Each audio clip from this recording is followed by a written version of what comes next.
The story begins on a battlefield with a young knight covered in blood smiling as he tries to catch his breath. Several death beams are blasted at him and his men all of a sudden, suggesting that the battle is definitely not over. The hero stands tall in the explosions, feeling proud that they even made it this far, but they're not done yet. If they can just beat this last force before them, they can win the war. Sadly, just as he's conceiving the thought, a powerful red beam of energy blasts right through him. This laser of death goes through him before he can even realize it, and as he slowly looks down with his bloodshot eyes, he sees the gaping hole in the middle of his trunk. He stares at the massive hole in his chest in disbelief as it burns away rapidly and then falls to his knees in an instant.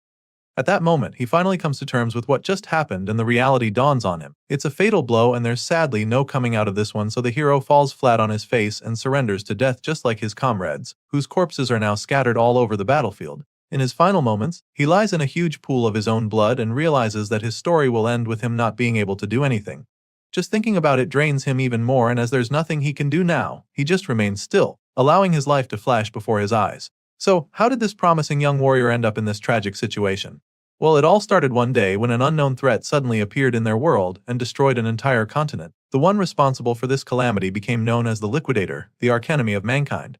This celestial world ender went on a rampage, and so a group of warriors was created to protect mankind. This team of heroes included a man named Brian Miller, who survived a giant meteorite without a scratch, and he became known as the world-protecting shield. The second member of this team of guardians was a great sage said to possess power equal to an entire division, and she was known as Bella Albright, the Great Sage. The team also included Jacob Bloomfield, the Divine Archer, who took down a high-level dragon in a single shot. But these weren't the only heroes assembled to protect the world, because the strongest swordsman to ever come into existence was also on their team. Her name was Amy White, and she was known as the Sword Saint for her power. From the little we know about these heroes, it's no wonder why they were considered humanity's best hope. But they weren't the only ones fighting against the Liquidator, because there was another group, known as the Support Unit, which our protagonists belonged to. As you can imagine, they were put in this second team because there wasn't really anything extraordinary about them, and sadly, they were merely sacrificial pawns. The protagonist, Gray Lee, a regular foot soldier, rapidly bleeds out in the middle of the rubble, but all he can think about in his last moments is how the superhuman defenders of humanity are truly on another level. He watches them in awe as they continue to wage war on the Liquidator. Gray Lee knew that the graduates of the World Union Academy were amazing even before now, but he never knew that the difference between him and the elite soldiers would be so large. Well, apparently, it is because the four of them are still in the fight while he's lying in the dirt with a few missing organs in his chest. The situation makes him wonder if it even matters whether the support unit was there or not. The team of heroes appear to be doing just fine without them, which enrages him even more. Gray Lee grinds his teeth in anger, recalling how he and his teammates equally trained very hard, only to end up as collateral damage. Tears run down his face as the thoughts flood his mind, but there's nothing he can do now. Meanwhile, the heroes continue their onslaught, and Amy White unleashes a myriad of attacks that eventually do some damage to the Liquidator. The Celestial Force is actually surprised that they managed to hurt him, and he doesn't take it very well. So, he figures that it's time to stop messing around with them, and with this in mind, he creates 2 power balls of energy from his wings and unleashes 2 devastating surges of energy that absolutely decimate the heroes in the blink of an eye. The Guardians are butchered by the Liquidator's overwhelming blast, and upon seeing this, Gray's eyes widen in horror and disbelief. He just witnessed the archenemy of humanity wipe out the defenders of the Earth with a single blow, so it's not an easy thing to process. Even worse, the Liquidator said that he'd been playing around until now, so in that moment, the protagonist is convinced that there's absolutely no way they can win this war. To be honest, that should have been pretty obvious when this overpowered angel of death made his debut on Earth by destroying a whole continent. Anyway, the MC continues to weep as he awaits his demise, but then all of a sudden, he realizes that he shouldn't even still be alive right now. It's been a while since his heart got pierced, and for some reason he's still alive, so he looks down at his reflection in the blood, and that's when he hears the voice. The voice claims that he's finally found him and then tells Gray to come forth and wield great power. All of a sudden, the MC finds himself standing in the middle of a strange place and begins to wonder what's going on. He figures that this might be the afterlife, but feels that it's a bit barren if that's the case. The wide-eyed soldier looks around a bit, and that's when he spots a strange hooded being sitting cross-legged on what appears to be a throne. Gray looks over at the celestial being, asking who he is, so the alien-like figure simply assures him that he is not dead. The being tells him that his body's physical wounds have already healed, which sounds really impossible since he saw the fatal wound in his chest very clearly. Either way, he asks the alien if he was the one that healed him, but the big guy doesn't take credit for it. Instead, he informs Gray that he was healed by his own power. Surely none of this makes any sense to the foot soldier, and sadly, this celestial creature can't explain it to him either. Apparently, this alien is also unable to properly analyze Gray Lee's true power. However, what he can tell the MC for sure is that his power is stronger than what the Liquidator possesses, but that's only if he can control it properly. At this point, I'd start looking for the hidden cameras around if I were him, because this all sounds like one big prank. But I'm not the MC, so back to the story. Gray asks the hooded being if this means that they have a shot at winning this war. Sadly, the alien admits that he doesn't know the answer to that question and that he wouldn't have high hopes either. However, he also believes that they ought to get rid of the Liquidator together. As soon as he says this, Gray isn't given a single second to process it before the black alien punches another hole right through him. After doing this, he tells Gray that he can now leave, promising to lend the MC the power he possesses to help him. At this point, we see the magic circle with a clock glowing brightly in front of Gray's chest, so it's pretty clear that our boy has just got a major upgrade in the power department. He wakes up on the battlefield right after his encounter with the strange alien and immediately gets back on his feet. Gray picks up his sword and is shocked when he sees that it's now completely surrounded with a strange power. The blade crackles with lightning, like energy, so he wonders what it is, and the voice reveals that it's his own power manifesting. As for the alien's power, it cannot be seen with the naked eye, so he explains this to Gray. Our boy is excited about this new power, especially since he literally just cheated death, and since the Liquidator is still around, he decides to test out his new abilities on the ruthless angel of death. The evil alien suddenly senses something coming at him, and by the time he turns around, Gray is already on him. Our boy attacks with a brutal slash of his menacing sword, and the Liquidator almost seems horrified by his presence. The evil alien can't believe what is going on because he didn't think there was any powerful opponent left. He can sense the power within our boy, so he knows how dangerous Gray is. This is confirmed when the hero lands a hit that does some real damage, and this boosts his confidence a lot, so he charges in for another swing and even starts to get cocky, feeling that he is stronger than the Liquidator. However, the World Ender quickly reminds Gray why he should not be underestimated. Just like he did with the Guardians of Earth earlier, the Liquidator uses a single slash to split Gray in two. It happens so fast that he doesn't even feel it immediately, and by the time our boy looks down, he's horrified to see that his legs are no longer connected to his torso. The Liquidator uses this killer blow on him, but also commends Gray for being able to force him to throw everything he's got. Apparently, the Liquidator thinks that slicing the MC in half will be enough to kill him, so he turns around, preparing to fly away. But then, in a shocking twist, the same energy that engulfed the sword earlier flows out and expands, covering Gray's entire body and enabling him to heal in a split second. Then, the sword increases incredibly until it's so massive that even the Liquidator is bewildered. The evil alien already knows that Gray is about to land a devastating blow, so he quickly creates a shield to protect him, as he's no longer even sure that this opponent is even human. Our boy gets fused with the energy like a host and a symbiote, and with a murderous glow in his eyes, he takes a terrifying swing at the Liquidator. The alien manages to block this attack using his shield, but it doesn't take long for Gray to overwhelm him and destroy it with a mind-bending beam of energy. The blast sends the Liquidator flying, and even though he doesn't have any expression on his face, you can tell that he's starting to get really afraid of our boy. And so, with the battle taking a drastic turn, Gray Lee unleashes another haymaker, admitting that he also isn't sure if he's human anymore.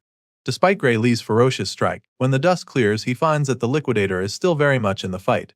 He's perplexed by this and doesn't even get how the alien is still alive after taking such a hit. As such, he admits that the Liquidator's strength is truly something out of this world. Now the two powerhouses stand face to face against each other, and mankind's archenemy is still trying to catch his breath. Sure, he's still in the fight, but after seeing what Gray can do, he's not even sure how to attack. On the other hand, the newest hero from Earth is feeling pretty confident that he can win. So, he looks at the Liquidator dead in his alien eyes and vows to crush him over and over until he's dead. You can tell that he's not even bluffing about this from the look in his eyes, and right after squaring up with the World Destroyer, he unleashes another devastating slash from his mighty sword. The Liquidator tries to dodge it, but he gets hit hard, and this time around, he even bleeds. He groans in agony, calling Gray Lee a monster, but even though he's suffering right now, he has no intention of giving up, and so once again, he decides to stop messing around and go all out against this human hero. The Liquidator heals himself and activates his secret weapon. His entire body begins to glow even more than before, and multiple sets of wings shoot out of his back. The alien also somehow manages to make everywhere go dark and tells the hero that his time is up. That's when Gray looks up in shock to see that the guy turned day into night. The World Ender continues to activate his killer move, and it's starting to look like the tables are about to turn again. However, Gray Lee is not deterred by the Liquidator's little magic trick, and so he charges at the enemy once again with his massive sword to end the fight for good. Shockingly, this time around, he's not able to penetrate the alien's shield despite pumping a lot of energy into his sword. His attack simply bounces off the barrier, leaving him pretty taken aback for a second. He's still trying to understand what's going on when the Liquidator explains it to him. The World Ender tells him that all his attacks are futile because within this plane of true dusk, nothing is capable of harming him. At this point, the Liquidator is feeling invincible. He casually advises our boy to stop his useless resistance and take a look at the stars. Hearing this, our boy looks up at the sky in horror, and his pupils continue to dilate over and over as he stares at the bright light up there. The alien talks about how beautiful it is while Gray is just modified because he knows that the bright light isn't just for show. Sure enough, the powerful ray of death shoots down on him and a cataclysmic explosion follows immediately. After the blast, the dust and smoke slowly clear, revealing the gigantic crater in the ground. The hole is so big that you'd think an asteroid crashed there. Seeing this, the alien is convinced that the human warrior will not be able to revive himself this time around because he is most likely pulverized to dust already. That's what he thought though, but he quickly realized how wrong he was. All of a sudden, bolts of lightning start to appear in front of the crater. The energy rapidly builds up, leaving the Liquidator bewildered once again. He stares at the ball of energy as it enlarges and then, some kind of magic shield with a clock-like appearance pops up right in front of the alien. Upon seeing this, the Liquidator instantly recognizes it and then, the same voice that called out to Gray before, speaks up. The voice is impressed by the great amount of power that the Liquidator has gathered and suggests that it should be enough to take him back. At this point, a wave of horror washes over the alien invader because this voice belongs to the one called Kronos. The Liquidator refuses to believe it, and that's when the black celestial being calls upon Gray Lee. He calls upon the hero, who wields great power and decides to use all of his power to send our boy back to the past. Of course, the Liquidator is furious when he hears this because he knows that it's all part of Kronos' master plan to destroy him. He curses at the black alien for saving Gray, but of course, that doesn't really do anything. Kronos then fulfills his promise by turning back the hands of time, claiming that this is all he can do for the human hero. By sending Gray back to the past, Kronos basically entrusts the gate of the human world to him. Everything fades out afterward, and after it all turns white, our hero suddenly wakes up in the middle of a field. As soon as he opens his eyes, he takes a look around, wondering where he is. That's when he spots the small village down the hill in the distance, and is even more stunned because it just so happens that it's his hometown, Renato Village. Gray is extremely perplexed by this since it doesn't make any sense. The last time he checked, his village had been destroyed for 15 years, so he knows that it shouldn't be here. But then again, in his confusion, he recalls what Kronos said to him on the battlefield. He remembers that the black alien god promised to send him back in time, so after putting all the pieces of the puzzle together, Gray realizes that he's actually in the past. His thoughts are suddenly interrupted when he feels a sharp sting in his hand. He takes a look at his bandaged forearm and immediately remembers having this injury. The wound is from the time when he was being picked on by someone named Belder and a few other bullies. Gray starts trembling in fear at the thought of those bullies. He remembers how badly they beat him up, and he's not ready to go through that again. Unfortunately, he also remembers how strong they were, so he's afraid that he won't be able to beat them. Our boy has been so traumatized by his bullies that just thinking about it sends him into a panic attack. He closes his eyes and eventually calms himself down. From the look of things, it appears that he never even left the village, so he concludes that defeating the Liquidator was probably just a dream. With this in mind, he accepts his fate and makes his way back to the village. He doesn't want to get hurt by the bullies, so he decides to come up with a plan for them when he's feeling stronger. Unfortunately, on the way back home, he runs into the very same bullies in the bush path. He can't believe how bad his luck is, so he just stares at them with a blank expression on his face. We're finally introduced to the leader of the gang, Belder. He claims that they've actually been looking for our boy and complains about how Gray made him go through a lot of trouble to find him. At this point, the MC is probably wishing he could just disappear or teleport elsewhere, but sadly that's not happening. Belder suddenly tosses a sword at his feet and tells Gray to pick it up. Our boy is still in a daze as he's trying to understand what's really happening here, so Belder warns him not to act dumb. And so, he bluntly tells the MC that he wants to have a mock battle, but Gray still doesn't pick up the sword. Instead, he politely declines the invitation, explaining that his injury hasn't fully healed yet. He then thanks the bullies for the offer and tells them he's not joining them till his wounds heal. Of course, these goons aren't the kind to take no for an answer. Belder insists that they have the mock battle, assuring him that it's safe since the blade is blunt.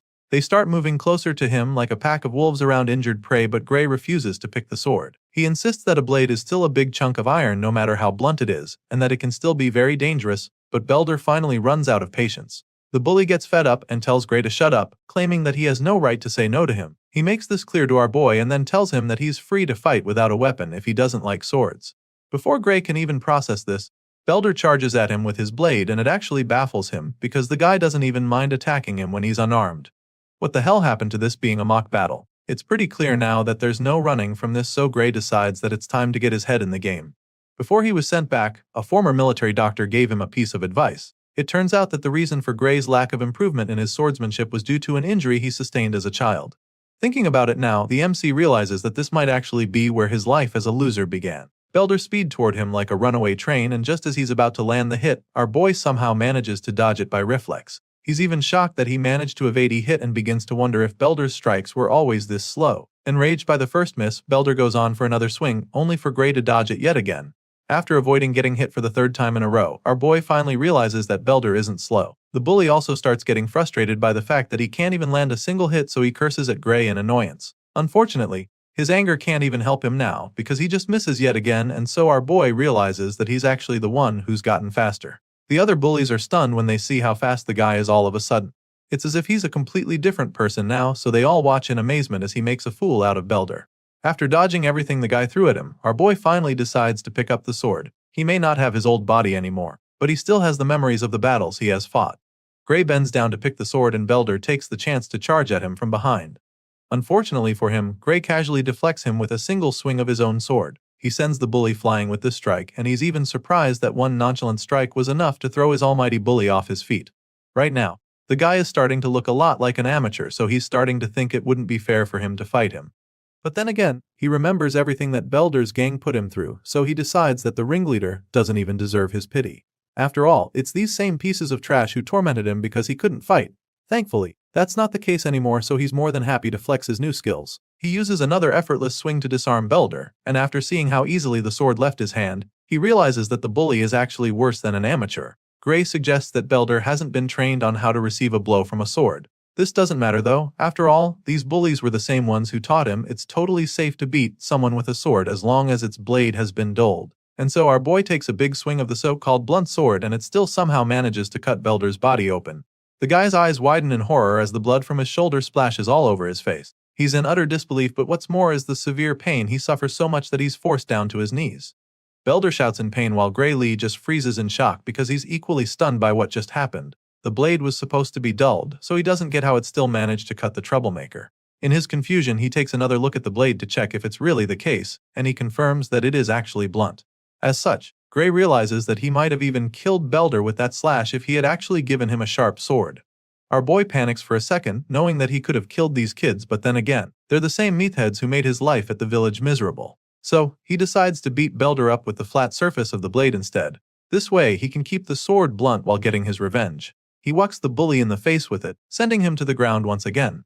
Belder is now terrified, so our boy hovers over him, wondering why he's screaming so much. He asks the gang leader what's wrong and reminds him that he's the one who said the blunt sword is safe. At this point, Belder just sits there, covering his bleeding nose as Gray walks over to him slowly. The terrified bully looks to the side and sees his goons just standing there, so he snaps at them, ordering that they attack our boy. It's quite funny that Belder would even think that his minions can beat Gray after the same guy just wiped the floor with him.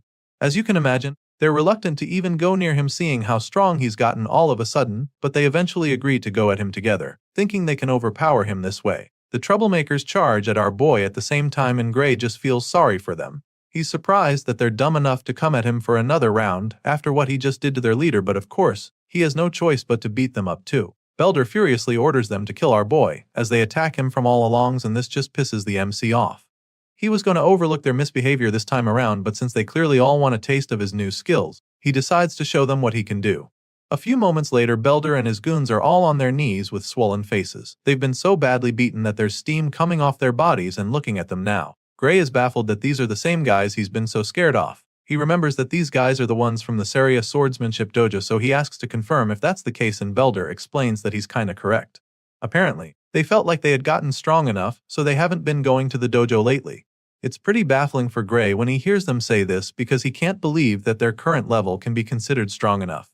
With this in mind, he figures that he shouldn't expect much from the dojo itself, seeing the kind of students it produced.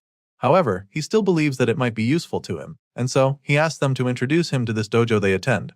After all, he heard that it's by referral only and would like them to invite him.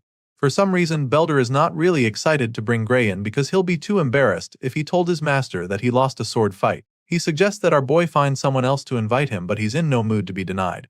So, since Belder doesn't want to complain, he decides that they resume their mock fight instead. Before he can even say anything after that, the bully agrees to introduce Gray and starts running toward the dojo, leaving his buddies behind even. Eventually, they're all back in the village, and that's when Belder finally asks Gray why he actually wants to go to the dojo. Apparently, this very dojo has a recommendation slot for the academy, and when our boy asks about it, Belder admits that he also heard something like that. As such, our boy explains that this is the reason he wants to go, by one of Belder's buddies feels that he's already strong enough without going to the academy. Sadly, Gray knows that his current state is not going to be enough to defeat the Liquidator. Even the world's strongest lineup was no match for the World Ender. He remembers the battle, how the Liquidator wiped out all of the Guardians with a single blast. Gray recalls how he couldn't even scratch the alien when he got serious despite using the power that Kronos talked about. Just thinking about it makes him really anxious because he doesn't even know how strong he has to be able to defeat the Liquidator. It bugs him a lot, but at the same time, it's not like he doesn't have any clues. He remembers being able to control the dark power even if it was just for a split second. What he focused on at that moment was the swordsmanship taught to him by the Sword Saint. Gray believes that the outcome of his battle with the Liquidator might have been different if he had spent more time training in the same conditions as the Sword Saint. The hero realizes that this must be the reason why Kronos sent him back to the past. Gray eventually gets to meet the dojo master, but not before she punishes Belder and the rest for getting their asses whooped at her trying to pick on a civilian with the techniques she taught them. This is Saria, the swordsmanship dojo instructor, and right now, she's really disappointed in her students. Belder tries to tell her that it was a mock battle and not them picking on Gray, but she silences him immediately by sending him across the room with a single strike of her sword. The others start trembling at this point, and Saria continues to scold him for making excuses. After all, if beating up an unarmed person is a mock battle, then what she just did to him can be called the same. And just like that, Saria kicks Belder and his gang out of her dojo for good. Of course, they don't even protest because things would get worse for them, so they just run for their lives. After sending them away, Saria apologizes to Gray for all the trouble her former students caused him, but he assures her that there's no need to worry about that, and she thanks him for letting it slide.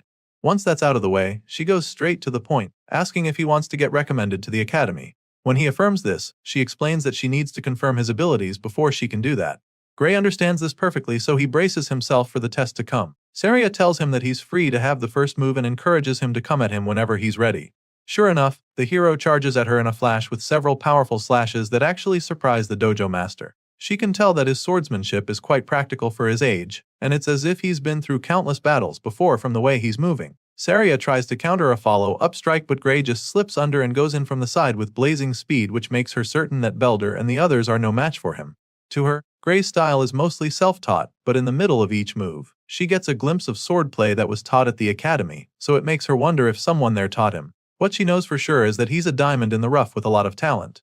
After a short but intense defending, Sarah decides that it's time to wrap things up, so she charges at him, hoping to overpower him with ease, but he deflects her strike, leaving her quite shocked. She finds it strange that he was able to counter her like that because she expected him to falter eventually. Unfortunately for her, that's not the case because Gray Lee is matching her every move. She just wanted to test his skills a little, but now, she's found herself fighting with everything she's got. Even worse, she realizes that she's actually so afraid of this kid right now. There's a terrifying glint in his eyes all of a sudden, and Saria doesn't know how to handle the overwhelming feeling she's having all of a sudden. Gray taps into that dark energy for a second, which allows him to force the dojo master back for the first time. Meanwhile, Saria refuses to back down. She thought she sensed something ominous just now, but she can't see it anymore, so she concludes that the kid just took a really wild swing to scare her. With this renewed confidence, she goes in for another round to end the sparring session for good. Just when she thinks she's about to land a hit, she's shocked to see that her sword has been slashed. Saria stares at the broken sword in horror and disbelief. The other half is lying on the other side of the dojo, and even our boy is overwhelmed by what just happened. What he just felt is the same sensation as back then on the battlefield when he can feel the dark energy coursing through him, and he's shocked because he didn't think that he has that power even now. While he's still trying to figure it out, she feels the dark energy overwhelm him all of a sudden. The sting is so painful that he falls to his knees like he just had a heart attack, and even Saria starts to get worried about him. With a worried look on her face, she asks him if he's alright, but he can't even answer since he's still fighting for his life. Apparently, his body failed to keep up with the dark power he exerted just now, and so now he's trying to recover.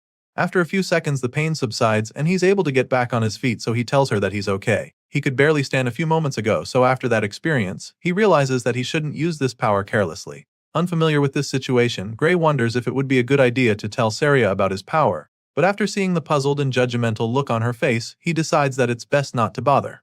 Even if he told her, she probably won't believe, and it's not like he can control the power to prove what he's saying, so there's no point telling her. With this in mind, he forces a nervous laugh and claims that he just got carried away, which leaves the dojo instructor speechless and baffled by him. Right now, she's still trying to wrap her head around how this kid managed to cut her sword with a dull wooden sword. It's logically impossible, and she doesn't even think he knows what a big deal it actually is. Just then, Saria starts staring at him suspiciously, and when he notices, he nervously asks if there's something wrong. She can tell that he's hiding something and doesn't want to talk about the wooden sword he cut in two in one blow, so she lets it slide and changes the topic back the academy recommendation he asked for.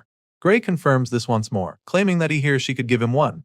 In response, Saria admits that she actually could give him a recommendation to the kingdom's finest educational institution, the Royal Academy of Swordsmanship. However, she tells him that she cannot recommend that he go there. Her next statement comes like a blow below the belt to our boy as she tells him that he's not suited for that place. Gray starts beating himself up for it the moment she says this, thinking about how he always knew he wasn't strong enough yet. After all, he could hardly do anything against her except in that last moment, so he's not surprised that she's not impressed enough. He's still feeling sorry for himself when she completes her statement, informing him that the place he should aim for is the World Union Academy, and his eyes almost pop out of their sockets when he hears this twist. Apparently, Saria doesn't want him going to the kingdom's finest institute, because she believes that he belongs in the world's finest institution. Our boy is blown away just thinking about that place because it's the same institution where the Sword Saint and the other heroes came from. He never imagined that someone like him could even get accepted there, and Saria assures him that it's not impossible. However, his body is nowhere near fit enough to be a swordsman, and so it's going to be a stretch right now. In the Royal Academy, she feels that he'll be able to take it with his skills, but it just won't cut it in the World Union Academy, and so, she's really perplexed by the young man in front of her, because she doesn't get how on earth someone can acquire such skills with a feeble body like his. Gray Lee knows that she's right. Everybody from that academy is a genuine monster, so with a body like this, he doesn't even stand a chance of competing with them. Saria doesn't hear what he's thinking, but from the look on his face, she can tell that he's already feeling defeated. So, she asks him why he's giving up when there are still 9 months until the entrance exam. It means he's got a shot, but he also feels that 9 months is not enough, and the dojo instructor agrees with him. It's actually not enough, but she encourages him to trust her. Clearly, Saria wants to take him as her student for the next 9 months, but she also needs to know if he's ready to suffer for that long. Obviously, he doesn't want to suffer. I mean, no one does, but he knows that he needs to, so he makes up his mind and asks Saria to take him in for the next 9 months. The dojo instructor is excited to hear him say this, claiming that it's a great answer. But the happy look is quickly replaced by a terrifying grin that scares Gray, and that's when she decides that it's time to begin his hell. Our boy's intense training begins from day 1, and after pushing his physical abilities to the limit, Saria pumps him full of proteins. She makes him train even when he's not in the mood and forces him to eat whether he likes it or not. This becomes his life from the day he stepped into the dojo for the first time, and 8 months later, Gray Lee's physical appearance is completely transformed. All of his muscles are finally defined with pronounced chest and arms, popping deltoids and chiseled abs. His 8 months of hell really pays off, and Saria is delighted to say that he's grown a lot more muscular. He's so ripped now that she doesn't even think she has anything to teach him anymore. And so, she encourages him to go out there with confidence. Gray is glad to hear that she's proud of him and the progress they've made, but he doesn't get why she's sending him out now when there's still a month until the exam. So, she explains to him how difficult it can be to take an exam in a place he's not used to. Which is why she feels that it's best to get there early. While he's still trying to wrap his head around it, she hands him a bag of coins, claiming that it's enough money of the trip and a month's worth of food. Gray is reluctant to take the money from her, feeling that going a month before the exam is too soon. It's almost as if she's trying to chase him out of the village all of a sudden, and when he says this, she just laughs, feeling that he's overthinking it. Our boy heard rumors of an ogre's nest that was recently found near the village, and he's aware that there are hardly any guards in the village. At this point, Saria nervously admits that she heard about that too, but she assures him that it has nothing to do with them. She tries to convince him, but he's just not buying it. The dojo instructor feels that there's nothing to worry about since the royal capital will soon send help to them. That being said, she encourages Gray to head to the exam without any worries. Our boy keeps staring at her with a blank expression on his face even after she says all of this because he doesn't believe her. He already knows that no help will ever come to this village because he's seen the future. He's literally lived it. Gray knows that his master will lose her life right before the village is destroyed. Apparently, they said she was killed when she went to kill the ogre by herself, so he knows how everything is going to play out if he doesn't do anything about it. Even though he has no intention of leaving, he tells her that he'll be leaving. Saria is glad to hear this and prays for him to pass his exam. After successfully convincing her student to leave the village, Saria sneaks out to the forest later that night. From the bloody skeleton remains scattered all over the place, you can tell that this is a dangerous region with some deadly creatures. The dojo instructor has obviously come to hunt down the ogre just like our boy predicted. According to the scout's report, the nest is right over here, so all she has to do to find it is follow the trail of blood on the ground. Just as she's about to start moving closer, a voice calls out to her, asking where she's going. She looks up the tree and is shocked to see Gray smiling down at her from a very high branch. She's dumbfounded when she sees him, and the smirk is immediately plastered on his face because he just caught her right in the act. She asks him why he's even here because as far as she's concerned, he should already be on his way to the academy by now. And before she can even try to scold him, he jumps down from the tree and stops her right there. Gray informs her that he's the one who should be asking the question since she told him that the ogre nests would be taken care of by the army from the royal capital. Of course, Saria quickly comes up with an excuse, claiming that the guys at the capital said they couldn't come because of some emergency over there. And for that reason, she decided to handle the ogre nests by herself. After all, she believes that she's more than capable of handling the situation by herself. Saria smirks after saying this, claiming that she knows the strength of the nest already thanks to the report from the scouts. She reveals that the boss of the nest is an elite ogre, and the nest itself holds around 40 to 50 monsters in total according to the reports she got. The dojo master admits that that number of minions will be pretty tricky, but still, she's confident that she can take them out all by herself. Upon hearing all she has to say, the gears in Gray's head begin to turn as he ponders on the strength of an elite ogre. On its own, the monster isn't actually that strong, but it turns out that the ogre's real strength lies in its intelligence and leadership. Considering the risk of getting surrounded, our boy concludes that it would be suicidal to even try to fight the monsters alone. He's lived through this very event before, so he knows how it plays out, which is why he's convinced that Saria will not make it out alive if he allows her to go on this mission alone. And if she dies, then the entire village will go on to be destroyed by the same monsters. And this is something he cannot let happen, not when he's been given a second chance to actually change things. The hero has seen that tragic future with his own eyes, and it's still a very fresh memory, which is why, after pondering for a moment, he suddenly asks his master to take him with her. Without even thinking about it, Saria shakes her head in refusal, insisting that she will be able to handle it by herself. Of course, Gray wouldn't want to blow his cover and tell her that he knows she's going to die because he's from the future. So, he takes another approach to try to change her mind, claiming that this could be his first chance to gain some real combat experience. After all, it's exactly what he needs to put his training to the test, so he makes his request once again, suggesting that Saria thinks he's just going to get in ready during the mission. Of course, his master doesn't see him as a liability in battle, and she's sure that he also knows that too. I mean, she can't even beat him in a mock battle anymore. That's how good he's become.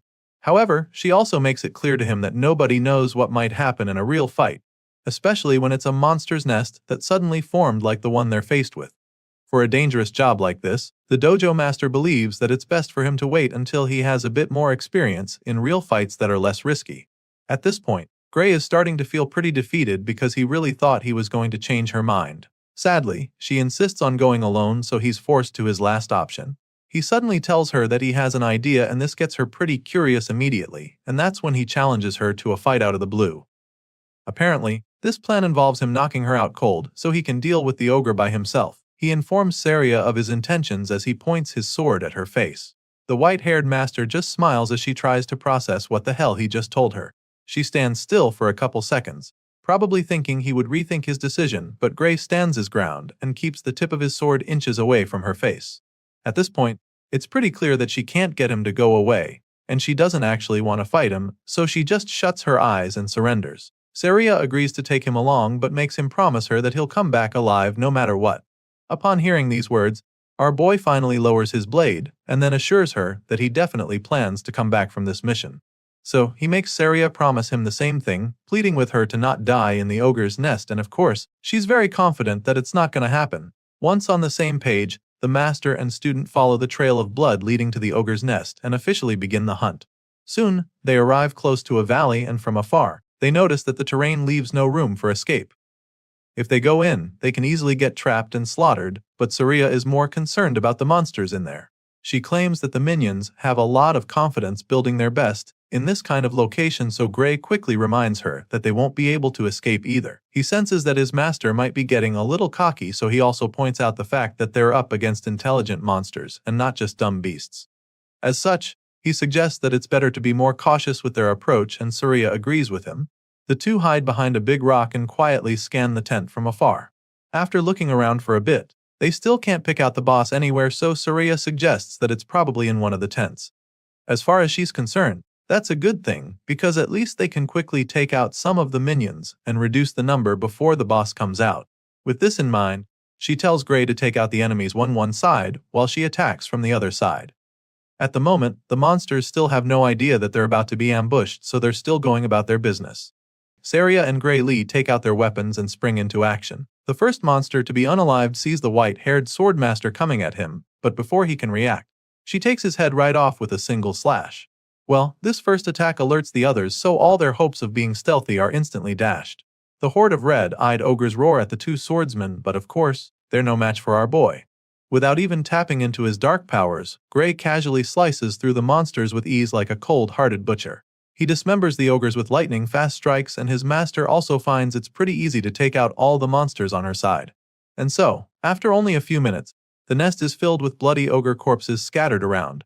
The two wipe out the first wave with ease, and Saria is really impressed by Gray's skills. She's quite surprised by how good he is and begins to wonder if this is really his first time on a battlefield. The dojo instructor is so intrigued that she almost gets distracted while teasing him, but our boy is locked in right now, so he urges her to stay alert, revealing that this is just the start of the battle. Gray stares at the dead ogres lying around and starts to get this strange feeling. The first fight was way too easy, so he finds it weird that the monsters were so weak. It's baffling because he is sure that Saria would have been able to take them out just as easily even if she was alone. It doesn't make any sense because in the original story she was killed in this very nest. At this point, Gray realizes that something really horrifying must be inside that tent. He peeks into the dark tent as the thought crosses his mind, and that's when a terrifying pair of eyes glare at him from the darkness. Gray's eyes pop out in fear as chills run down his spine, and without even thinking about it, he shouts for them to get the hell out of there. Our boy tells his master that they have to leave immediately, urging her to run away with him, but the cocky sword master feels that he's exaggerating. She asks him what's wrong, feeling that there's no need to retreat, but after seeing the look of horror on his face, she doesn't think twice before running after him. Now, they're both running out of the nest as fast as their legs can carry them, but their efforts prove futile very quickly because all of a sudden, a figure appears to leap into the air right above them to intercept them. The green-skinned creature blocks their path, landing right in front of them, and our boy begins to panic even more. Saria, on the other hand, gets really excited because she thinks she's finally getting her chance to face the elite ogre. Unlike the weak minions they wiped out a while ago, this ogre is a lot larger with a big helm and a massive axe, big enough to chop down trees with a single swing. Rather than being terrified, the dojo master goes on and on about how honored she feels that the boss came to them itself. In a shocking twist, this giant ogre on steroids isn't even the boss, and Gray is the one who breaks the news to her. It turns out that the real boss is even far more powerful than the juggernaut standing in front of them. At this point, Saria turns around to see the army of orges charging at them with the real boss standing at the back, exerting an overwhelming surge of power from his body. For the first time, the white-haired swordmaster feels afraid, and before she can even process all her emotions, they're surrounded by a swarm of axe-wielding orges. Despite being trapped, she remains immobilized by the overwhelming power radiating from the boss. It's at this point that Gray reveals they're up against something far stronger than the elite ogre. What they have on their hands right now is an ogre general, and the nest they just attacked belongs to the ruthless green abomination. Saria finally snaps out of her daze and admits that an ogre general is not a monster they can handle on their own. It's now pretty clear why the entire village got wiped out. Sadly, it looks like history is about to repeat itself because they're currently outnumbered and outgunned. Seeing how dire the situation is, Saria suggests that they just kill the brute in front of them and keep running.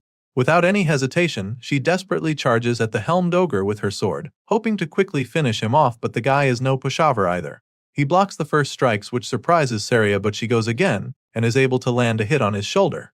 Sadly, her excitement quickly disappears as she watches the wound heal rapidly right before her eyes. As if this guy wasn't tough enough, he also has regenerative abilities. Seeing this, Saria decides that there's no use even fighting, but that's when Gray explains what's going on. Apparently, the ogre general's roar boosts the strength and recovery power of his soldiers. This is why the minions appear strangely more powerful than normal. Saria struggles to hold off the big guy, while our boy is baffled that he's not been able to defeat a single one of the ogres in this second wave. He lands hit after hit, but they just recover immediately. All of a sudden, he decides to leave his back to Saria, asking her to just buy him some time. Of course, that's not going to be easy at all since she's been struggling with only one ogre. She's really concerned when he says this, so she asks him what he's planning to do, and that's when he tells her that they have only one option left if they want to come out of this alive. And with that being said, Gray reveals his suicidal plan to go after the ogre general.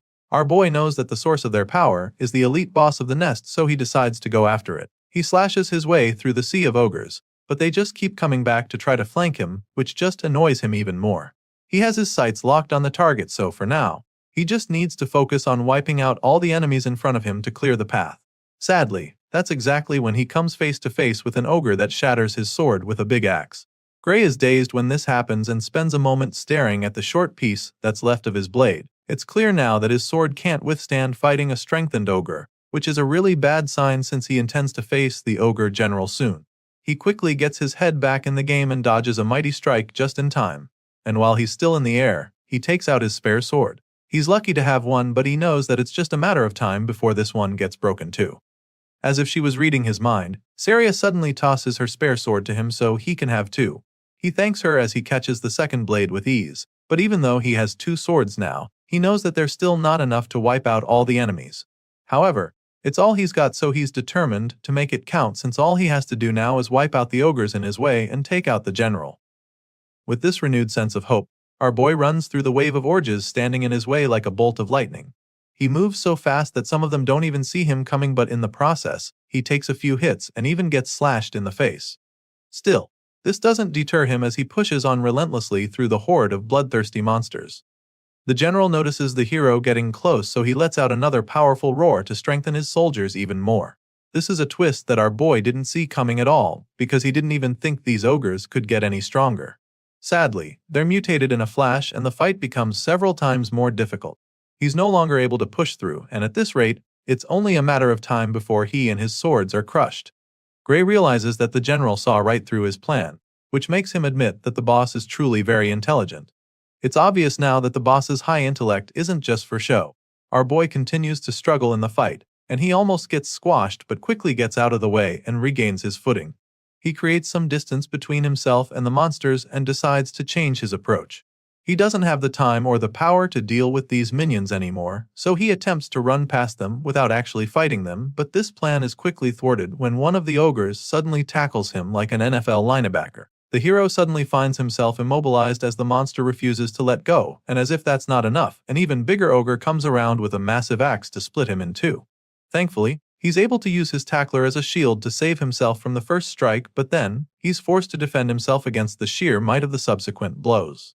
Gray uses his sword to block the attacks. Before he can even think of his next move, the beast follows up with another devastating blow that sends him flying. This time around, he takes a direct hit that leaves him coughing out blood, and by the time he looks at his hand, all he finds is another broken sword. Our boy is now down to his last sword, which is a very bad position for him. He's badly injured and exhausted, but still has to take on the horde along with the overpowered general pumping them with fresh energy every 5 minutes. Gray struggles to get back on his feet to face the ogres now charging at him, but the gears in his head are now turning even faster, because he needs to come up with a plan to save himself. From the experience he gathered as a foot soldier, he knows for sure that he can't win this fight, and since that's the case, he decides to sacrifice himself. He suddenly shouts for her to run away, while they're focused on him, but she just smiles when she hears. Without hesitation, she lets him know that she can't do that, and not just because that big-helmed powerhouse is still in her way. Hearing this, Gray tries to scold her, wondering if she's got a death wish or something. He's afraid that she wants to die for nothing just to look brave, so he assures her that he'll run right behind her once she starts moving. However, she's not even refusing because she's worried about him. Apparently, Saria literally can't even run anymore because there's a nasty cut on her thigh, making it difficult for her to even stay on her feet. Gray gets to see the wound and is instantly horrified because his master is basically a sitting duck in that state. Just like that, saving her by sacrificing himself becomes impossible, and he immediately runs out of options. Gray's life begins to flash before his eyes just like they did in his previous life. He was sent back in time so that he could defeat the Liquidator, so it's pretty sad for him to realize that his new life is going to end just 8 months later in a filthy ogre's nest. His chances of survival drop even further when his last sword gets broken by another powerful strike. It's looking pretty bad for our hero at this point, but even with the odds stacked against him, he refuses to accept defeat. Gray Lee believes that it's not over yet because he still has one last trump card up his sleeve. Sure, he doesn't know how to use the dark power he possesses, but our boy is certain that even all these enemies before him will be no match for him if he can just tap into the power from the battle against the Liquidator. So now, with that being his last and only hope to survive, Gray forces himself to remember how he felt when he first unleashed that power. He doesn't have much time to do this though, since the red-eyed ogres are charging at him.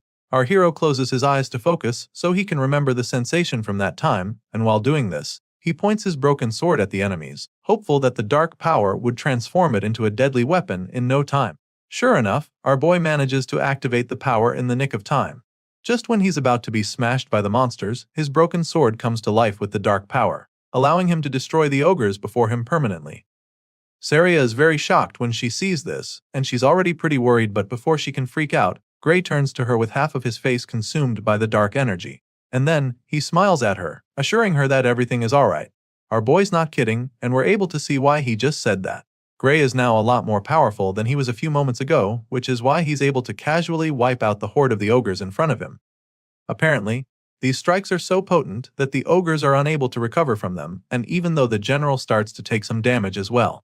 She notices this and it's shocking to her, so she gets distracted for a second. In that split second, her opponent gets the chance to sneak up on her, but she sees it coming and manages to block it. Saria uses her sword to block the huge axe, and that's when she notices that the force behind it is now lighter than it was before. All of a sudden, the mightiest ogre suddenly becomes a walkover for Saria, so she takes advantage of it and destroys the brute in a flash. He sure gave her a hard time earlier, but without the general strengthening him, he's nothing. A while later, we see the hero and his master standing victorious in the nest surrounded by ogre corpses. He's amazed that they somehow managed to come out of it alive, and the bruises on his face confirm that it was no easy feat. He apologizes for breaking her sword, but the sword master assures him that she doesn't mind since he literally saved her life. Either way, he gives her back the broken sword and she takes it from him, even though that's not her major concern at the moment. While taking it off his hands, she tries to ask him about the attack he used to win the fight, but before she can finish talking, our boy collapses to the floor headfirst. The hero passes out in an instant, which leaves her absolutely horrified, so she starts. While she's trying to wake him up, we see that our boy's consciousness is actually elsewhere. He finds himself standing in a dark, empty place filled with shallow water. In the middle of the place, there's a huge door with chains on it, which he finds very strange. And while he's still trying to wrap his head around what the hell is going on, weird gusts of energy start to flow out of the door along with mysterious symbols. At first, he doesn't understand what's going on, but he quickly realizes that it's the same power that kicked in on the battlefield. A line appears in the middle of the door like a smaller gateway, allowing the dark clouds to seep out. This makes Gray wonder if opening the door will allow him to get that power. Of course, there's only one way to find out, so makes up his mind and starts marching toward the door. He gets closer, and after only a few steps, he feels an overwhelming and ominous force pull him back. The massive red skeleton spirit drags Gray away from the door with a crushing power that horrifies him. After that suffocating experience, our boy realizes that he's definitely going to die if he opens that door in his current state. Chills run down his spine as he says this, and almost immediately, a loud voice responds to him, informing that he made a wise call. As you can imagine, Gray is taken aback when he hears the voice, but he doesn't even get a chance to figure out anything else, because the next moment, he's waking up in a bed struggling to catch his breath. He wakes up like someone who just had a nightmare, so Saria is really concerned about him. Thankfully, Saria is in the room, so she comes to check on him, seeing that he's finally awake. She clearly has not fully recovered from the damage they suffered in the ogre's nest.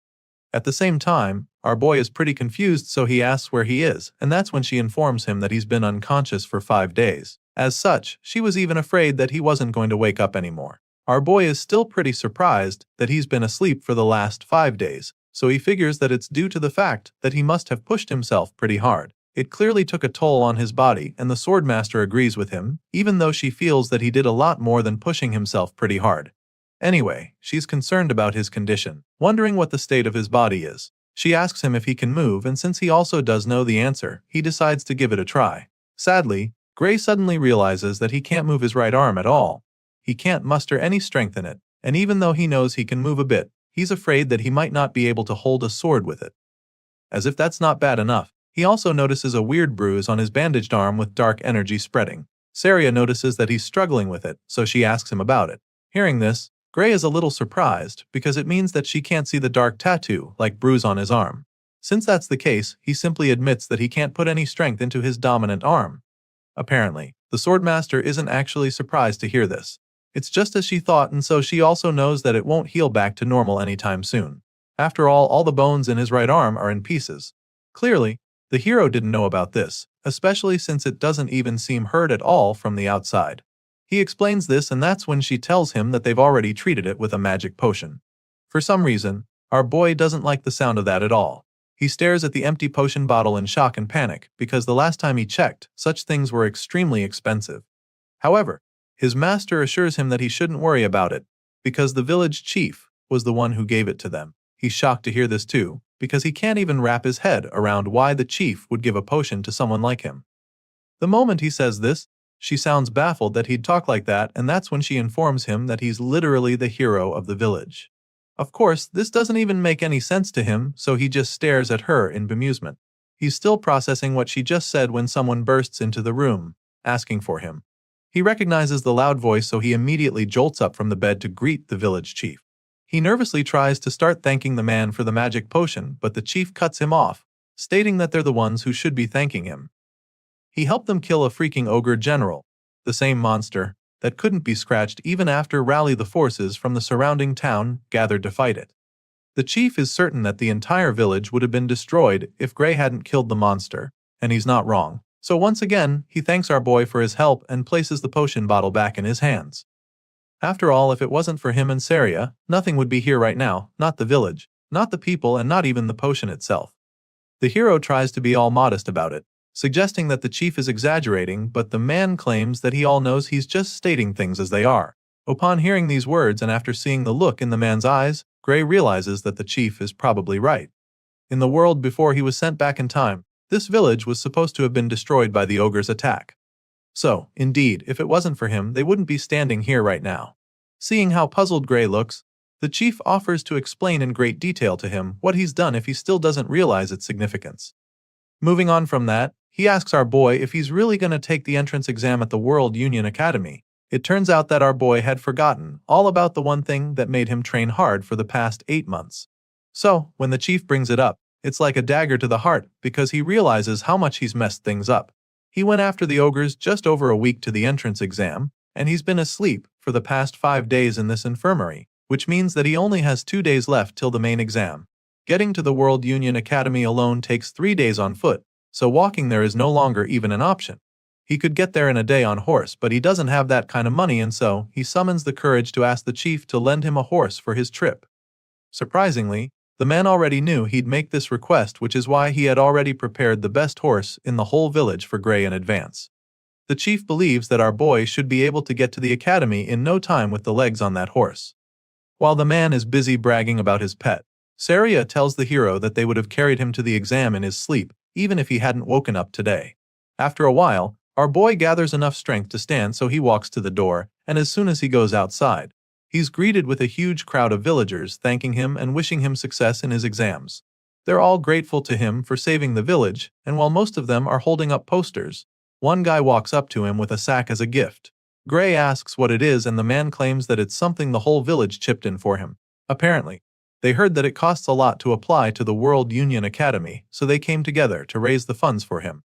Our boy is shocked that everyone contributed to the cause, but the feeling is quickly replaced with joy and gratitude as he thanks them for their kindness. Soon it's time for him to get going, so he says his goodbyes. Saria is with him as he prepares to set off, and he admits that it's going to be really hard to come back here if he fails the exam after everything the village has done for him, but his master assures him that there's no need to worry about that. As far as she's concerned, not a single one of the other applicants in the World Union Academy could beat an ogre general. Sure, Gray knows she's probably right about that, but he still has concerns about his banged-up right arm. Hearing this, Saria simply asks if his left arm is good, which he confirms. Of course, it's not his dominant arm, so he's not sure about using it, but she insists that it's good enough to good him in. She also doesn't think he needs to use that dangerous power inside him, but he feels that the entrance exam might be tougher than they think. Thinking he can pass with just one arm seems a bit like a stretch to him, but Saria assures him that it's going to be fine because she trusts that the Academy's examiners won't be so blind as to overlook his ability. If there's one thing she can guarantee him, it's that he'll definitely pass the exam. At this point, our boy has already mounted his horse, ready to set off, so he thanks her once again for the pep talk, feeling a lot more confident. Just like that, our hero sets off on his journey to begin the next chapter of his new life. In the previous world, this village was destroyed, but he knows that the enemy of mankind still exists here. However, he also knows that this world is no longer the same as the old one, because the future can be changed with this power that he now possesses. Soon, our boy arrives at the capital, and the first thing he does is thank the beautiful horse that got him there.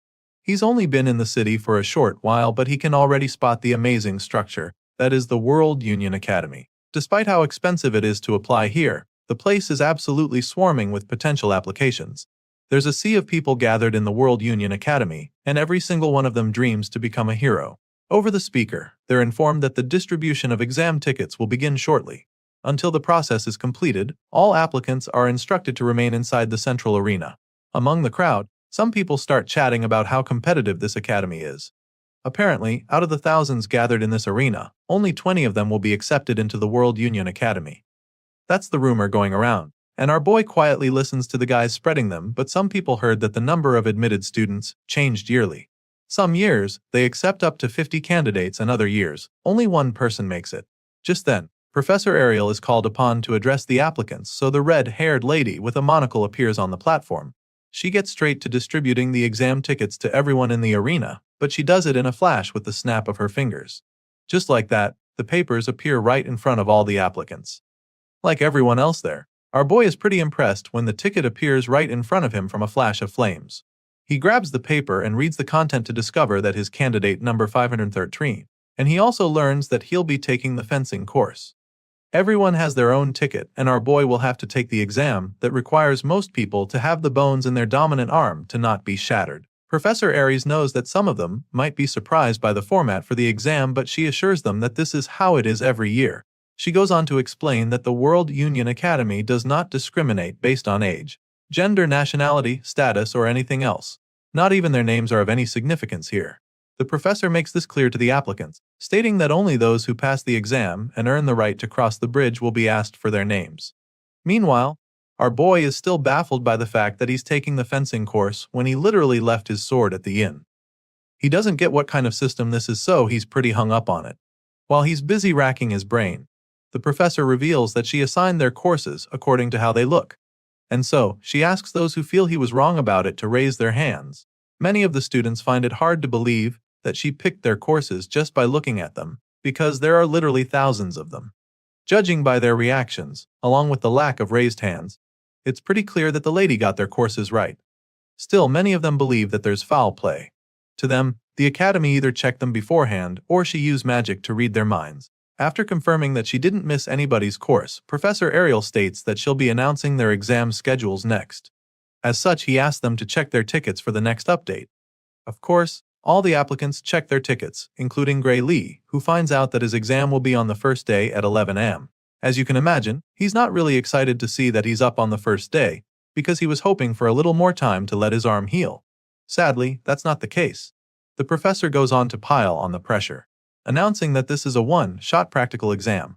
Latecomers will be automatically disqualified, so she makes this known to them and advises them to be on time. She also lets them know that the academy does not accommodate personal requests for schedule changes. While the announcements are going on, Gray quietly tries to see if his arm is better now, but sadly, he still can't get any strength to it.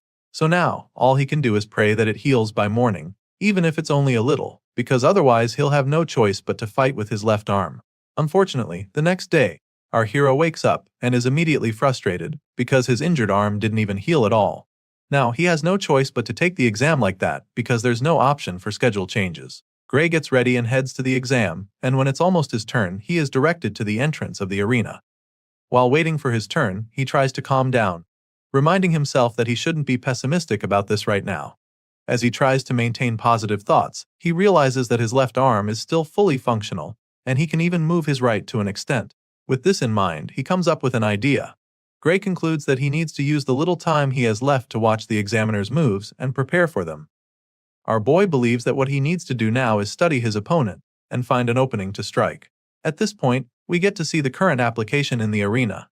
The examiner tells him to take the first move, so the brute with the big sword charges at him like a bull. He moves pretty fast and successfully takes a swing, but he misses and strikes the floor instead, just missing the examiner by centimeters. He's puzzled when he sees the chill examiner nonchalantly standing with his hands behind his back after evading the attack. The experienced teacher casually avoided the hit, which pisses the applicant, so he angrily goes in for another attack. This time, with an even more devastating swing to the side, but once again, the examiner makes his attack fruitless. He blocks the second strike with his sword, leaving the hothead in disbelief. And once the guy is stunned, he follows up with his own counterattack to quite literally sweep the guy off his feet. The examiner sends the guy crashing like a tumbleweed, and by the time he stops rolling, he's sitting on his butt without his sword and a broken arm. Seeing this, the veteran concludes his exam and asks him to exit the venue with his weapon.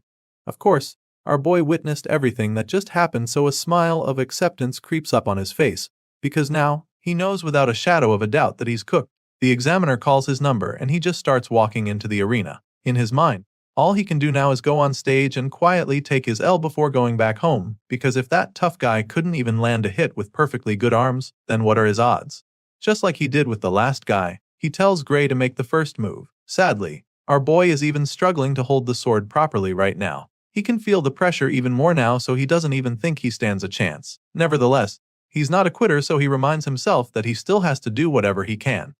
With this in mind, he charges at the veteran with his blade, and during that run-up, one of Saria's teachings runs across his mind. He remembers her telling him that a sword isn't swung with just one's arms. She taught him to channel the power generated by his entire body through his arms instead, and now that remembers, he decides to do just that.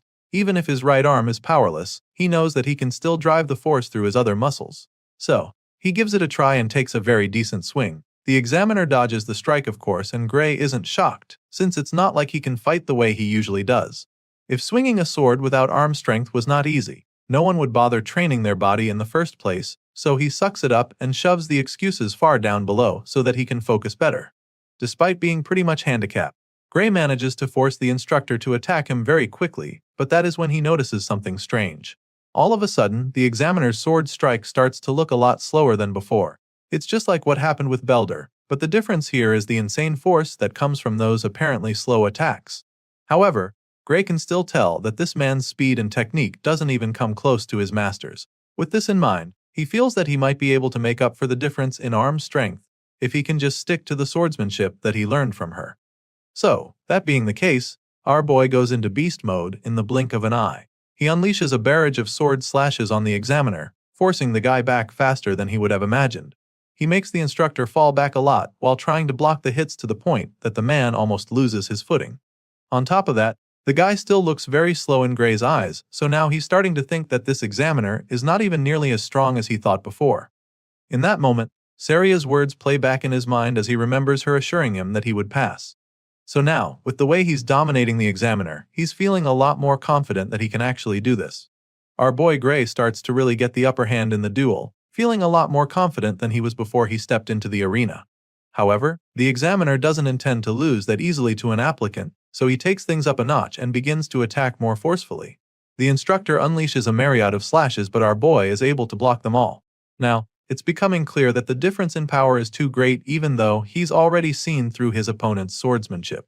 The examiner is stronger than him, and so, Gray is unable to break his form. After blocking most of the attacks, he gets an opening to strike, so he thrusts his sword forcefully, but the instructor deflects it swiftly. At this point, our boy notices that the man's movements are becoming rougher, so he comes up with a plan that could win him the fight. It's a bit risky, but he feels that trying it at the perfect time might just be the move that helps him defeat his opponent. With this in mind, the hero makes up his mind to do it. He lures the instructor to throw powerful moves at him by being more defensive, and this causes the man to leave himself vulnerable for a counterattack. As soon as Gray sees this opening, a grin appears on his face because his plan worked. After all, in a fight like this, there's nothing more likely to expose an opening than a big predictable swing. With blistering speed, the hero goes in for the finishing blow, which makes the instructor lose his balance. The examiner struggles back in shock when Gray capitalizes on his mistake, and before he can recover from it, our boy launches another strike, determined to seal the deal. Now, the odds are in his favor despite being weaker and having less experience. No matter how great the difference in power is, he's convinced that he'll win if he can just get behind his opponent. Gray takes the bold swing to secure the win, but then a loud commanding voice orders him to stop. So, he halts his strike midway despite being pretty baffled. He looks up at the official, wondering if the match is over already because it seems a bit too early to stop now. Well, it turns out that the limit for the exam has been reached, and with the duel that was on display, the result will be a draw. Hearing this, our boy just stares at the official in shock. He was so close to winning, but he couldn't do it in time, so he sighs in defeat, feeling bad that he didn't make it. It's a crushing outcome for our boy who's trained so much to get to this point, but he knows that he can't protest or argue, because that would be pointless. So, he quietly makes his way out of the arena, believing that he's actually done his best. Of course, it's not so easy to accept a loss like this, especially when it determines his future. The fact that he couldn't even win the first examiner makes him feel that things will be pretty difficult for him. At the moment, his fate looks pretty bleak because his chances of getting into the academy this year are now 0 since he failed to beat his examiner. So, he decides to come back the following year to take the exam again since his arm would have healed by then. With this in mind, he simply thanks the examiners and the academy for even giving him the chance to apply. Fast forward to 1 week later, and it's time for the final round table meeting to decide the students that will be getting accepted into the finest institution in the world. The meeting is held in room 53, and once they're all seated, the chairman asks what they think of the candidates now that they've all completed the exam. The first examiner immediately admits that he's overwhelmed by how tough it is to pick out only a few students, while another one states that the current method of everyone observing together is rather inefficient. As such, he suggests that they divide the workload the following year. It sounds like a good idea at first, but then, another professor doesn't agree with him. The man insists that they can't afford to overlook a talent simply for the sake of making things easier for themselves. At this point, the oldest man in the meeting reminds them that he asked to hear their thoughts on the students and not their opinions on the examination system. That being said, he decides that they start with the swordsmanship course and asks his professors to let him know which of the candidates passed in this category. Well, according to their rules, those who beat the examiners passed automatically, and those who couldn't achieve that will be assessed based on the quality they showed and how they held out during the 15-minute time limit. One of the examiners explains this and then asks the swordsmanship course instructors what they think about it. All the matches were recorded so they're able to rewatch and analyze the performance of the candidates. Other than those who beat the examiner, candidates number 5, 217 and 753 stood out. The man suggests that they kept it at that because even if the others joined, they wouldn't be able to keep up in class. The second professor agrees with this decision and then asks if anyone has a contrary opinion. None of the examiners speaks up to say anything otherwise, so the chairman figures that they have confirmed the successful candidates for the swordsmanship course. But just when they're about to make the final verdict, one of the examiners asks what the room thinks about candidate number 513. It's none other than Professor Ariel, and judging by the look on her face, she is pretty interested in that candidate. The other examiners in the room seem pretty intrigued when she brings up Gray Lee. So, they dig out the recording of his match against his examiner, and they're amazed when they realize how good he is. It certainly looks like he was going to win the fight, which is a good thing, but they also feel that things are going to be difficult for him if he has to rely on setting up traps just to beat an examiner. They notice that his technique was good, but his strength was also clearly lacking, which doesn't help his case at all. The second guy isn't too impressed about that, and even claims that Gray was outmatched from the start until the end of the fight. After a couple of them give their opinions, the chairman asks for a conclusion, so they decide that Gray Lee is no good and shouldn't be accepted into the academy. The red-haired lady just scoffs up on hearing their conclusion because she can't believe that not a single one of them noticed what she saw even after watching the footage again. Apparently, everyone has decided to be this blind. Professor Ariel concludes that having everyone observe together is really a waste. The next day, all the aspirants return to the academy for the results, and our boy is one of them. He holds his ticket in hand, waiting for the examiners to announce the successful candidates for the swordsmanship course. At the moment, 6 candidates have passed, and as soon as this is announced, Gray becomes even more anxious. Candidate number 5 is called upon and his ticket goes up in flames immediately. Next, candidate number 217 is called, the number 432 and 615 along with numbers 753 and 925. As soon as their numbers are called, their tickets go up in flames as well, leaving all the others pretty amazed. Sadly, only those whose numbers were called will be attending the World Union Academy for the swordsmanship course, and when our boy hears this announcement, his heart sinks to his belly in a flash. He probably saw it coming after the way his exam went, but he's still dazed when it is actually confirmed that he wasn't selected. The successful candidates are asked to cross the bridge and complete their enrollment procedure by the end of the day.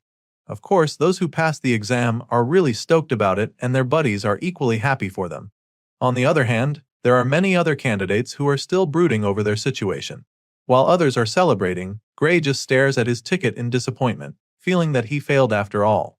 It's a horrible feeling for sure, especially after everything he went through to get to this place, but even though it looks like he'll be going home, there is one last category, known as the Divine Eye Special Admission. As you can imagine, our boy isn't really interested when he hears the announcement. He probably doesn't even know what that is, but then all of a sudden, he hears this number being called.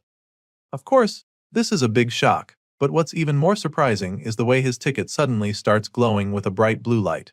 It shines even brighter than those who had the flames earlier, so he's just as confused as all the other candidates, staring at him in awe. They're all baffled by the display on show, and after staring at the glowing card for a few seconds, the hero finally starts to realize that he actually passed.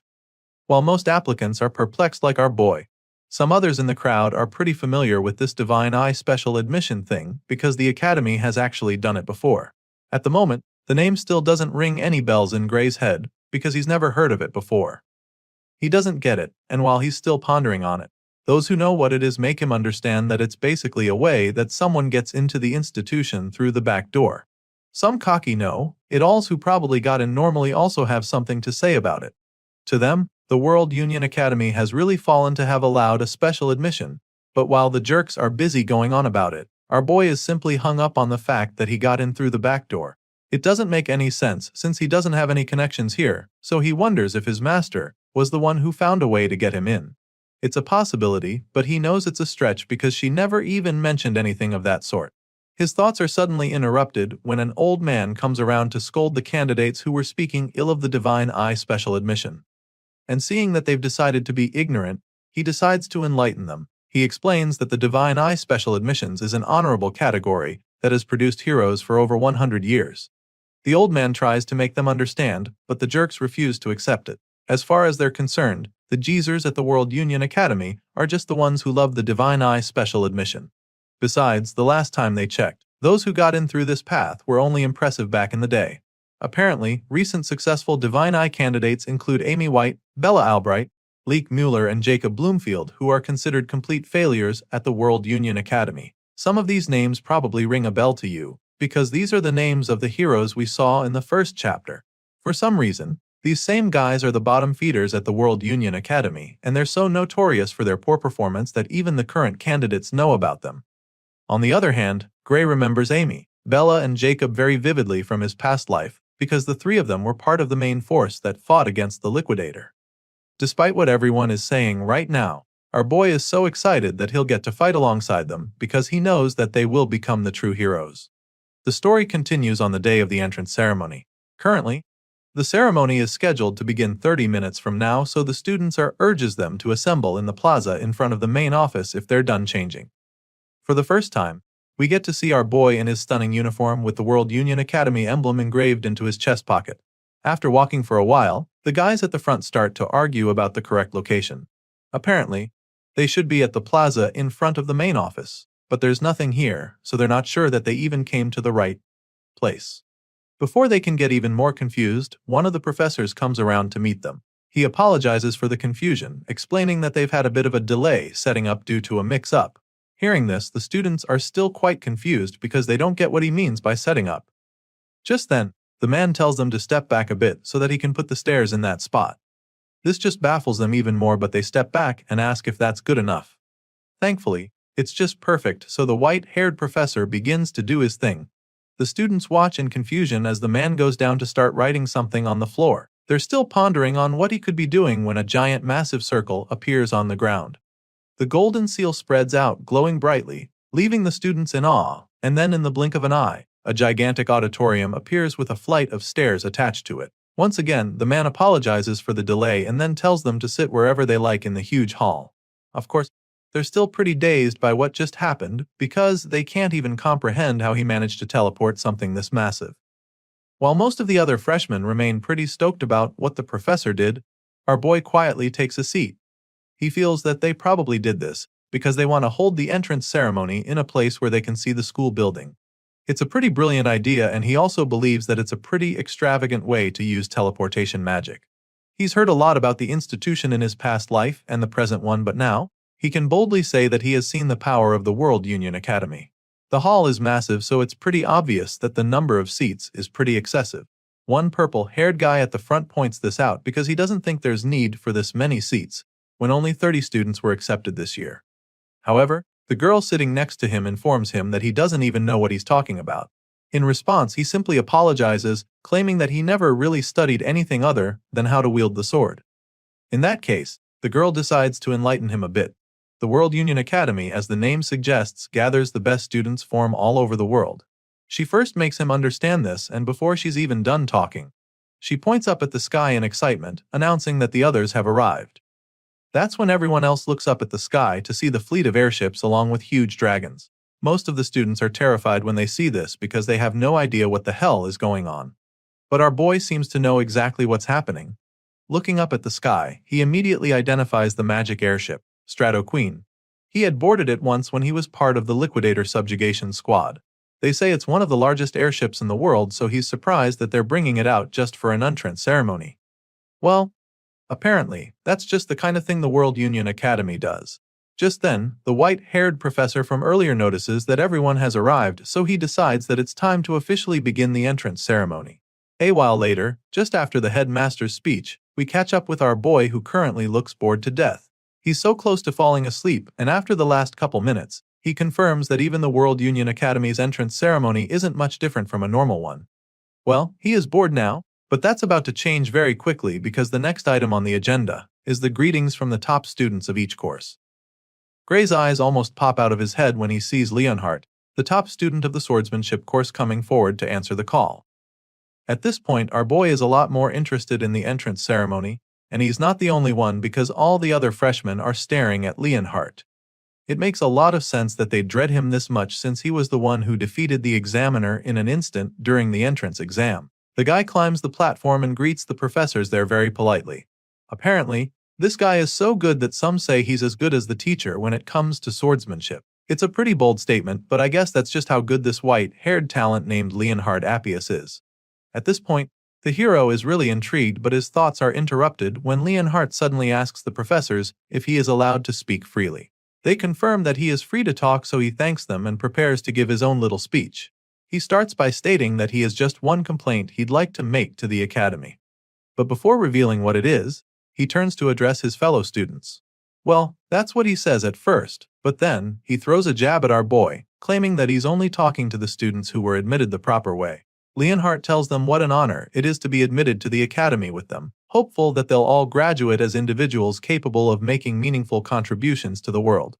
That being said, he urges his classmates to work hard together, claiming that he looks forward to the days when they can aim high together as students of the prestigious World Union Academy. After giving this little speech, he returns to subtly attacking our hero by suggesting that there's someone among them who doesn't deserve to be there. He makes this bold statement and then turns to the divine eye Professor Ariel, asking her to confirm if he's correct or not. The red-haired professor's expression instantly changes from a look of pride to shock. She's utterly taken aback by the allegations, so she tries to correct him, insisting that all the students here have passed the rigorous exam. Even though they may not be as strong as he is, she makes it clear to him that it's not a wise idea to exclude the other students. After clearing this air on that, she bluntly asks him why the hell he's even asking her something like that.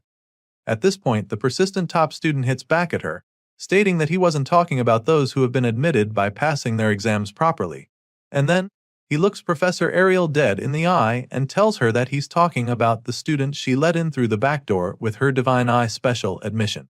The red-haired lady just smiles when he calls her out like this, but he doesn't even stop there, because the next thing he does is to loudly demand that the one who was specially admitted reveal himself. This dude even has the balls to demand that Gray return his uniform and leave the academy right away. Everyone seated in the hall is taken aback by his audacity. They gasp in shock, but none of them dares to challenge Leonhardt. At the same time, nobody steps up to support him. Meanwhile, the target in question is still on his seat. He hasn't revealed himself yet because he's trying to understand what the reason for this hostility is. He's pretty nervous, but he's relieved that Leonhardt doesn't even know his face, because that would be a serious problem for him. He remembers when the top student stood up to answer the call, and he's glad that the guy didn't notice him back then despite how close they were to each other. Since Leonhardt clearly doesn't know who he is, he figures that it's wiser to just remain seated because he might not get caught up in this whole thing if he doesn't actually step forward. When the special admissions student refuses to come forward, Professor Ariel finally chimes in with an unbothered look on her face. She suggests that this year's students are quite lively after seeing how bold the guy standing before her is. She makes this statement, hoping to lighten the mood, but the persistent top student just snaps at her. He makes her understand that he's very serious about what he just said, and then demands that she stop admitting students through the back door. He's about to say some more disrespectful stuff when Professor Ariel finally gets fed up. She cuts him off by appearing behind him and then prepares to show him exactly why she's a professor at the academy. Ariel asks Leonhardt if he thinks that he's stronger than the student she chose through the Divine Eye special admissions. The question catches him off guard at first because he's not completely sure. But he's already made a lot of noise and backing off now would just make him look stupid, so he musters the courage to state that he is. He's furious that she'd even ask him a question like that and wonders if she thinks that he's not as strong as the mystery student. With this response, Professor Ariel smiles even more because she knows what things are about to get interesting. She likes his attitude and proposes that they make a bet so he can put his money where his mouth is. Once again, Leonhardt is taken aback by the idea she just brought up, but she reiterates and confirms that she actually wants to make a bet, and not just any regular net, because she's actually willing to gamble with her job to prove that she didn't make a mistake. Of course, this bet means that Gray Lee's special admission will also be at stake, so our boy becomes pretty worried because this definitely wasn't part of his plans. Gray begins to panic because he doesn't even know what kind of bet this daring lady is talking about right now. Off the top of his head, Leonhardt figures that the professor probably wants to make him fight the special admissions student, but she claims that she would never do such a boorish thing. After all, she believes that Leonhardt would end up dead if our boy goes all out against him. She literally tells him that he's no match for the special admissions student, and then assures him that she wouldn't intentionally make them fight because as an educator, she must not put the lives of her students at risk. Of course, the only person she's worried about is Leonhardt, so she makes this clear to him, which of course causes him to become absolutely livid. The veins in his head start bulging out as his blood begins to boil, and then he asks the lady if she's actually trying to provoke him. In response, Professor Ariel bluntly tells him that she meant every word of what she just said. As such, she suggests that they make their bet about monsters since it would be safer that way. Rather than making them fight and risk hurting each other, it's safer to see which of them is better at killing monsters. Professor Ariel makes the proposal and still manages to piss the top student off by teasing him about how he's better at fighting monsters than humans.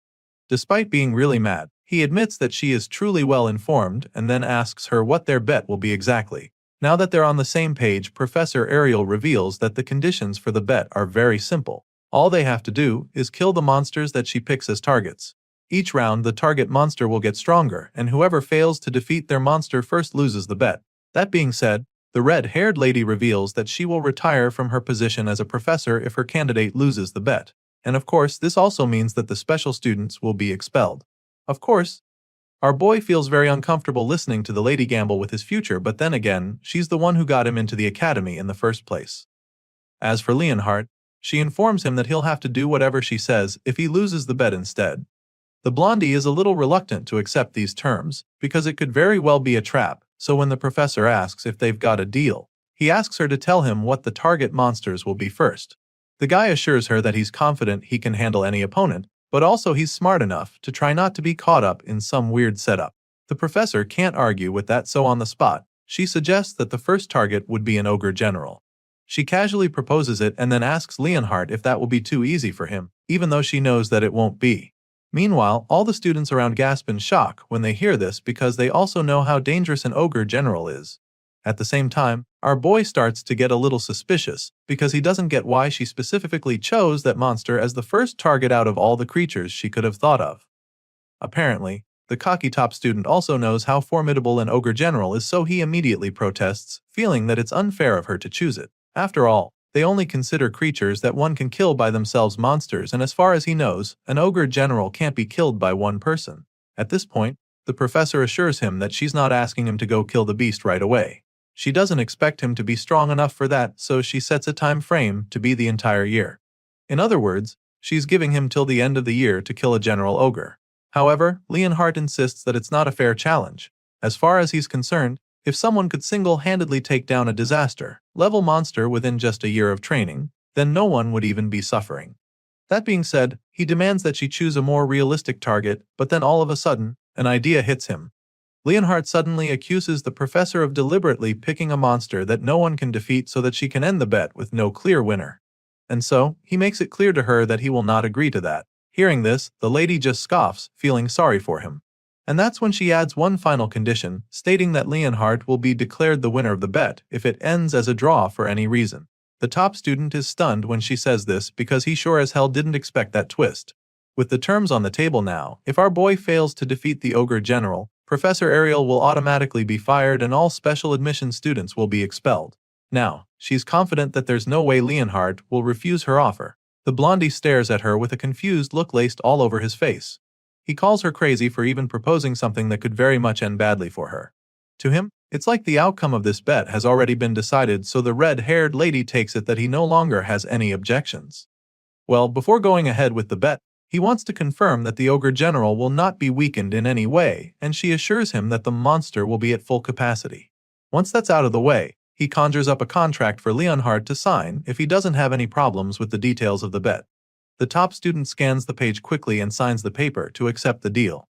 And then, the professor casually walks away like she's already won, so he asks her if she really thinks that her candidate can win. Well, I guess they'll all find out soon enough. As you can imagine, the rest of the professors are stunned by what they just witnessed. Some wonder what's gotten into Ariel, while others feel that she wants to use the bet as an excuse to retire. They think that this is most likely the case since everyone knows that she's well past her prime now. Meanwhile, our boy can't help but feel anxious now that the bet is official. He suddenly remembers when she set the time frame for the bet to be till the end of the year, which makes him realize that the whole contract was a done deal from the start. Apparently, the clever old lady had Leonhard wrapped round her finger from the beginning. There was no way she was going to let him refuse. A while later, we see that our boy is about to take his first class on the basics of magic. The professor taking the class knows that some of them might be surprised to be receiving lectures on the first day, so he makes them understand that not a single day can be wasted as students of the academy.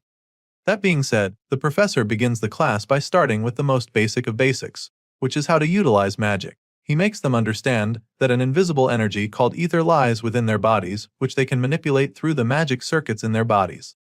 Hearing this, Gray is relieved to know that he'll be able to keep up with the magic classes for now.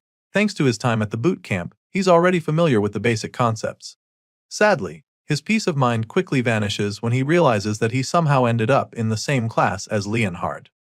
Now, all he can do is pray that the guy doesn't find out that he's a Divine Eyes special admission student. As the class goes on, our boy quickly gets distracted and the professor catches him instantly. He scolds Gray for being absent, minded only 5 minutes into the class, and this is pretty much where things are about to get tougher for our boy. Gray is shocked that the man could notice him being distracted with a single glance because he's seated so far back. Either way, he apologizes, hoping to move past this quickly and not draw any more attention to himself, but the professor has other plans for him. The man is so pissed that he calls Gray to come down and demonstrate the basics of magic to the class since he's so confident. Desperate to get out of this, he reminds the man that they're in the swordsmanship course and don't really need to be able to use magic. Regardless, the man insists that those with the sword still need to know the basics of magic to coordinate with a mage. The way the man is talking right now reminds him of his time at the boot camp, so he suddenly starts to wonder if they're going to practice the same spell as back then. So, he asks the man if the spell he has in mind is the Ether Bullet, and this intrigues the professor because he didn't think the freshman would know about that. Thankfully, our boy can also use this spell, so he confidently reveals this when the man asks. His time at the hellish boot camp wasn't a waste after all. Sadly, the professor suddenly gets the bright idea to demonstrate the spell to the class using a match. And guess who he matches up against our boy? That's right, Leonhard, the last person Gray was praying to cross paths with. The top student has no idea who our boy is right now, so he underestimates him a lot and suggests that it would be unfair to fight him since he's been trained in swordsmanship and magic before even starting school. However, the professor insists that there's no risk of anyone dying since they're only going to be using the Ether Bullet spell. Clearly, there's no getting out of this one, but at least Leon doesn't know that he is Ariel's special student. Well, not for long, because out of the blue, the old geezer decides to announce that Gray is the Divine Eyes Special Admission Student of the Year. As you can imagine, everyone in the class is stunned by the news, except Leon, who's just boiling with rage. What's worse is that the teacher didn't just spill all of this by accident. The cruel man knew how Leon would react, so he spilled the tea since he already doesn't like Gray. Now that the top student knows who his opponent is, he decides to take the match a lot more seriously, under the guise of wanting to properly show our boy the ropes. With a murderous glint in his eyes, he calls Gray to come right down to the front of the class for their match-up. At this point, our boy just laughs nervously, because his cover has been completely blown. Soon, the two young men are standing across from each other while the professor gives them instructions. At the moment, our boy is pretty worried because he's almost certain that he won't come out of this unscathed, especially when he only spent a few days learning magic at the boot camp. The match begins shortly and of course, Leon is the first to attack, determined to show the difference in their strength. He launches a decent ether bullet at Gray in a flash, and our boy is forced to do the same, but he's immediately blown away by the massive attack he unleashes. The two boys are astounded by the huge ether bullet that Gray shoots out with ease. Compared to our boy's blast, Leon's strike looks like a punt pebble, so the top student immediately loses all his confidence, screaming in horror as the magic ball of death speeds toward him. Luckily, the professor intervenes just in the nick of time and uses his own magic to stop Gray's ether bullet, saving Leon's life in the process. The man sighs in relief as he watches his shield stop the attack, but then all of a sudden, Gray's ether bullet shatters the barrier and causes a huge explosion in the classroom. The blast sends Leon flying, so the professor rushes to check on him even before the dust clears. The top student is literally shaking like a leaf right now, but he assures the teacher that he's fine. Thankfully, he's not hurt, but now, our boy might be in some trouble. If the barrier hadn't dampened the impact, Gray's ether bullet could have killed Leon, which is actually a big deal. Apparently, even among the professors at the academy, no one can cast an ether bullet that strong, so now, the man is very curious about this young man named Gray. He calls out to the hero, sternly asking him what the hell he just did, but right now, our boy is still trying to figure out the same thing. Thinking back to the exchange, he can't believe that they even used the same spell because Leon's ether bullet was so feeble compared to his. It makes him wonder if the ether bullet taught to those in the subjugation squad is different from what they teach at the academy. With this in mind, he curiously asks the professor if he accidentally used the wrong spell by any chance, but the man assures him that it was definitely an ether bullet. However, he makes Gray understand that the quality of his own was very different and informs him that it was by no means normal ether, but actually super, compressed ether. As you can imagine, our boy hasn't ever heard of that before, so he expresses his confusion. The man confesses that it's a power that even the professors have trouble producing. So it's mind-boggling that Gray managed to produce and reform it into a spell in a split moment.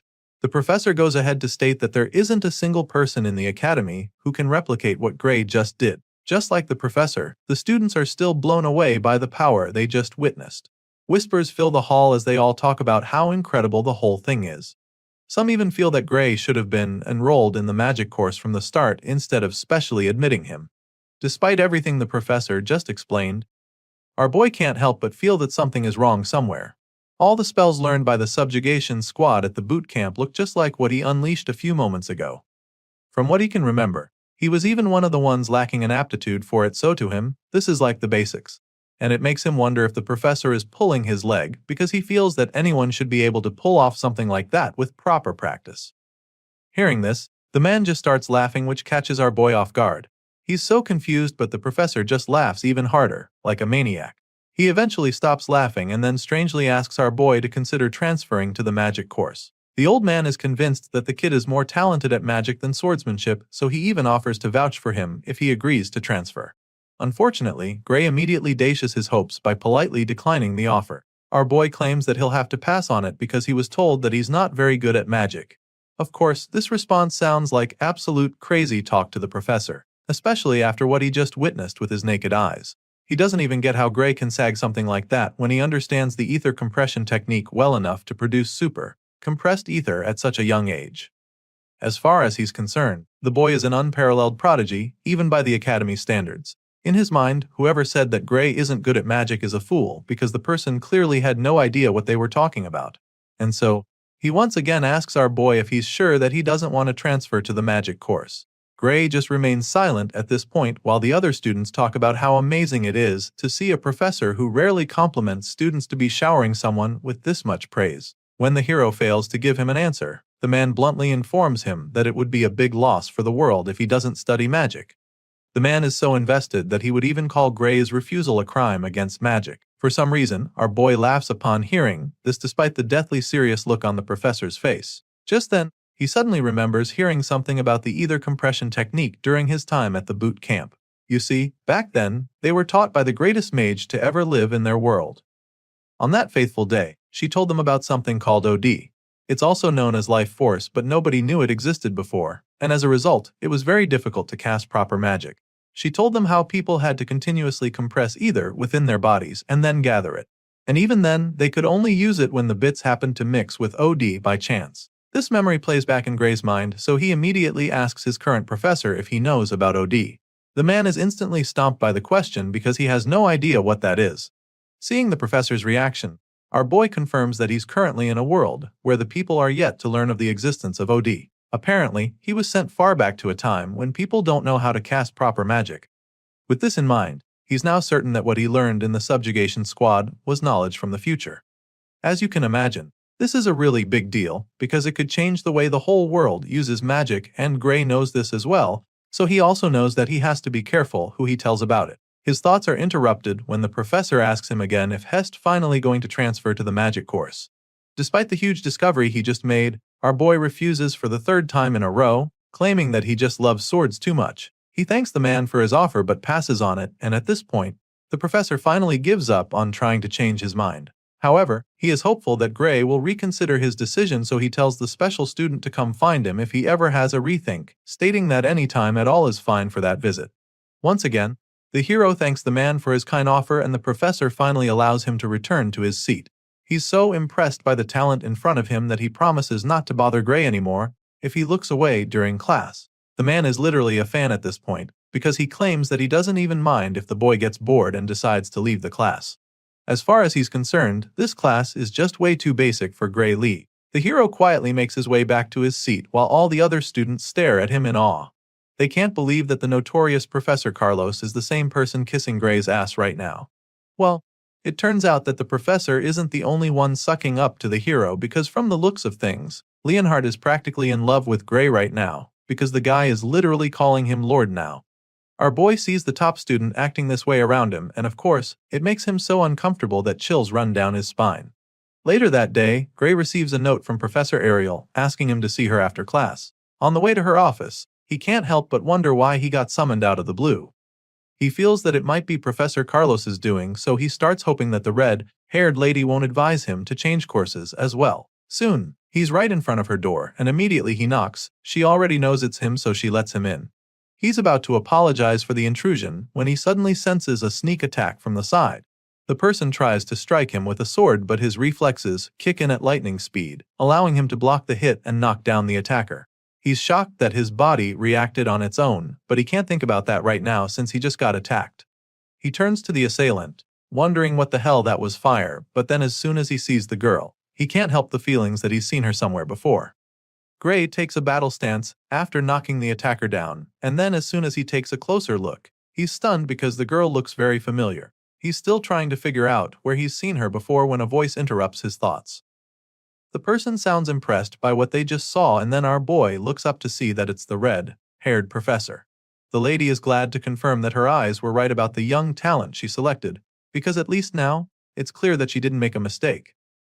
While she's bragging about her special admissions student, two of her colleagues who are in the room as well have some reservations of their own. They don't seem to like Gray very much and even suggest that the green-haired girl, Bella, didn't attack with any real intent. As such, they feel that Ariel might have even asked her to go easy on the new guy. They admit that Bella's movements were flawless, but to have her sword be knocked out of her hand so easily was just unnatural. Our boy listens to them scold the blue-haired girl and realizes that she's the famous Belle Albright from his past life. She was one of the heroes from the World Union Academy who fought against the Liquidator and was considered the greatest sorceress in the world. Of course, Professor Ariel is not pleased to hear her colleagues talking to Bella that way, so she snaps at them.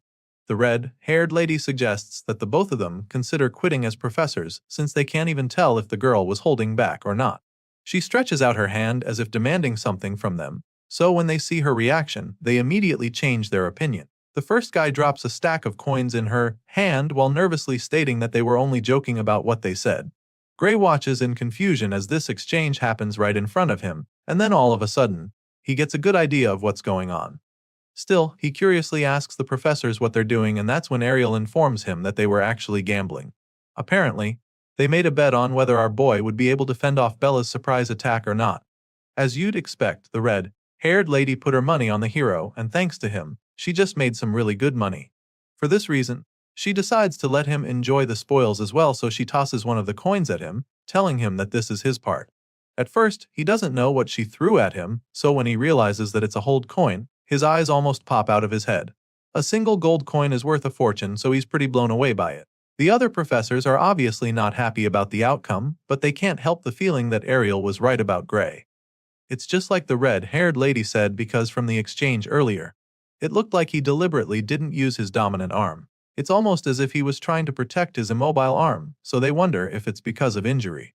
This is what the first man has in mind, but his colleague isn't even sure what to think.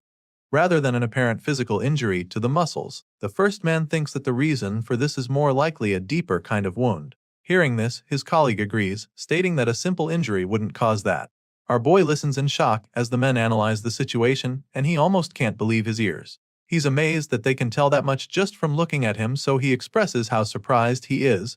But that's when the men remind him that they wouldn't be professors of the academy if they couldn't tell that much. Sure, to most people, it wouldn't be very obvious, but Professor Ariel was already aware about his condition during the exam. The red-haired lady has pretty much gotten all she needs from her annoying colleagues already, and since she's made them see that she was right about Gray, she bluntly tells them that it's time to leave. She can see them as they're suddenly interested in the kid, so she reminds them he's her student and makes it very clear to them that she's not going to give him up. However, the other professors don't make it too obvious that they want Gray, so they insist that they're only going to admit that he has potential for now. That being said, they inform the hero that he will fail to meet the Academy's admission standards if his wound doesn't heal in time. The two men tell Gray to keep this in mind before finally leaving the office. As you can imagine, our boy is a little threatened by what they said, because he doesn't even know when his injured arm will heal. But Professor Ariel notices him getting all anxious, so she helps him take his mind off it. Now that his nuisances are gone, she suggests that they start talking about magic, which can only mean that she's heard about his incredible display in class. Our hero takes a seat along with Professor Ariel and Bella Albright so they can have the seemingly important talk. The redhead reveals that she heard about him using super compressed ether in Professor Carlos's class. He's not too surprised that she already knew, but it's still pretty intriguing. In response, the experienced professor reveals that Carlos came to her office earlier and even asked that she hand Gray over to the magic course without consulting him. Of course, Ariel didn't do that, which is why they're even sitting here having the conversation right now. She declined Carlos's request because as far as she's concerned, Gray is more suited to wield the sword than magic. The hero is pretty shocked when she says this because he literally uses magic that nobody in this world knows how to use. But for some reason, Professor Ariel doesn't think that he looks like he's good at magic compression. To her, he doesn't even show signs of having practiced it before. At this point, Gray realizes that he's dealing with a professor that's truly on another level from the others. It turns out that her divine eye is at it again, and she managed to see right through the facade that Carlos couldn't. All she needs to do is look at him to get the truth, so he realizes that it would be best for him not to lie to her. With this in mind, he calmly takes a sip of his drink and tells her that she's absolutely correct. The red-haired lady is glad to see that he's cooperating, so she asks him to tell her what sort of trick he's using to fool everyone else. She knows for a fact that he's not really using ether compression magic, so she urges him to confide in her. She promises not to divulge the information to anyone, and even offers to reward him if he lets her in on his secret. She's desperate to get answers, but it's not even for her. The reason she needs to is because of Bella. Of course, the hero is shocked that she would even say this because Bella is literally the sorcerer who taught him the very same magic in his previous life. He's so shocked that he almost addresses her as the sorceress, but he quickly dodges the bullet. Gray is truly stunned because he knows just how good Bella is. Professor Ariel can understand his confusion, so she decides to explain the situation. Apparently, even though the girl is a genius at magic theory, she's far from the best when it comes to actually using the magic. For some reason, the girl just can't use the ether compression technique properly, and it's the same reason she can't create super compressed ether. Hearing this, Gray suddenly remembers what he heard about Bella Albright being a late bloomer. She might have been the most powerful sorcerer in his previous life, but her time at the academy wasn't actually impressive. After hearing what the professor just said, he now understands why that was the case. Moving on, the professor goes on to reveal what she noticed. From what she heard from Carlos, when Gray used the super compressed ether, he didn't even look like he compressed ether at all. And so, if there's a way to use super compressed ether without actually compressing ether, then it means Bella won't have to be sent to Professor Bradley. As soon as Gray hears this name, the gears in his head start turning. He suddenly remembers the man known as Professor Varian Bradley, and judging by the horrified look on his face, it's pretty clear that the man might be a problem for students. Seeing the look on his face, Professor Ariel is intrigued that he knows of the man. Well, it's practically impossible not to know him since he's extremely infamous. After all, he has conducted countless experiments of humans, murdering many in the process. On top of that, he has caused magic disasters that resulted in the death of tens of thousands of people. To cut the long story short, Professor Varian Bradley is history's worst magic criminal. The fact that Ariel talked about Bella being sent to the man puzzles our boy a bit, because he can't believe that the man still hasn't been caught in this period. Sadly, That's the case, and if Bella can't create super, compressed ether by the end of the year, she'll be sent to him where she will undergo surgery. As you can imagine, Gray is mortified by this information, so he immediately informs the professor that it's likely a bad idea. It turns out that Ariel even knows that it's not wise. Even though the surgery is under the pretense of enhancing her magic abilities, it's actually human experimentation, and she is fully aware. Professor Ariel knows about his shady ways already, but his activities haven't been made public yet. But then again, rumor has it that he's the reason some people have died, while others were left broken. It's dangerous and scary to the blue-haired girl, but she doesn't have much of a choice because she will be expelled by the end of the year if she can't use super, compressed ether. Of course, Professor Ariel doesn't like the situation, and she'd even prefer that Bella quit the academy to having that man mess with her body. Now, our boy is really tempted to tell them the truth. However, the magic he knows is knowledge that does not even exist at this time. As such, telling them might end up changing the course of history. But then again, seeing how terrified Bella is right now, he suddenly remembers what happened during the battle against the Liquidator. He remembers how the alien invader overpowered them and defeated humanity's last hope with ease. With this in mind, he immediately decides to help the blue-haired girl, because as far as he's concerned, that hellhole people call the future is much better off changed. Gray makes up his mind and promises to teach her how to use super, compressed ether. The scene shifts, and the next thing we see is that our boy is already training Bella in the arena. He quickly concludes his lecture with her, admitting that he just gave her all the knowledge he has about magic. Just as they agreed, he reminds them not to tell anyone that he taught her this. Of course, Ariel intends to honor her word, so she even creates a signed magic contract, which states that they would literally die if they break the deal. Now that they've gotten that out of the way, he asks them what they think about what he just taught Bella. In response, the red-haired professor reveals that just learning about OD alone blew her mind.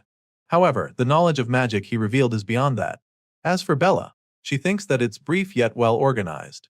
His lecture was pretty good for her, to the point that she felt like she was listening to a magic class from hundreds of years into the future. In other words, just hearing Gray's explanation has definitely advanced the history of magic by 100 years.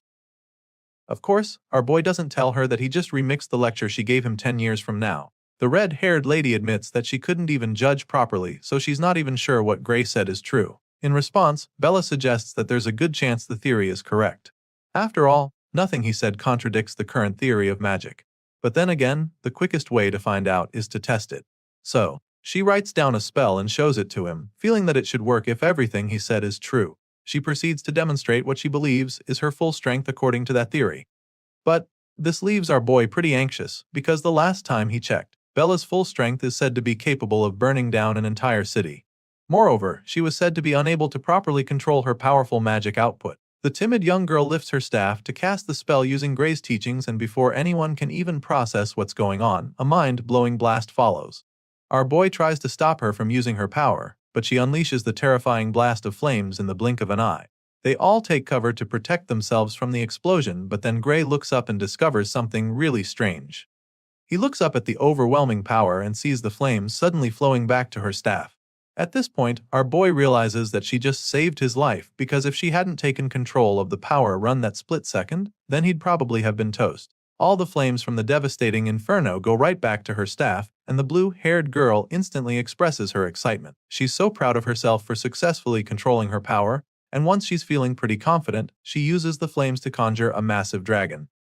For the first time since entering the academy, Bella Albright can finally enjoy using magic, but the final is short-lived because she suddenly runs out of ether. She starts feeling really dizzy and collapses instantly. Bella falls face flat on the floor, so Gray rushes to check on her.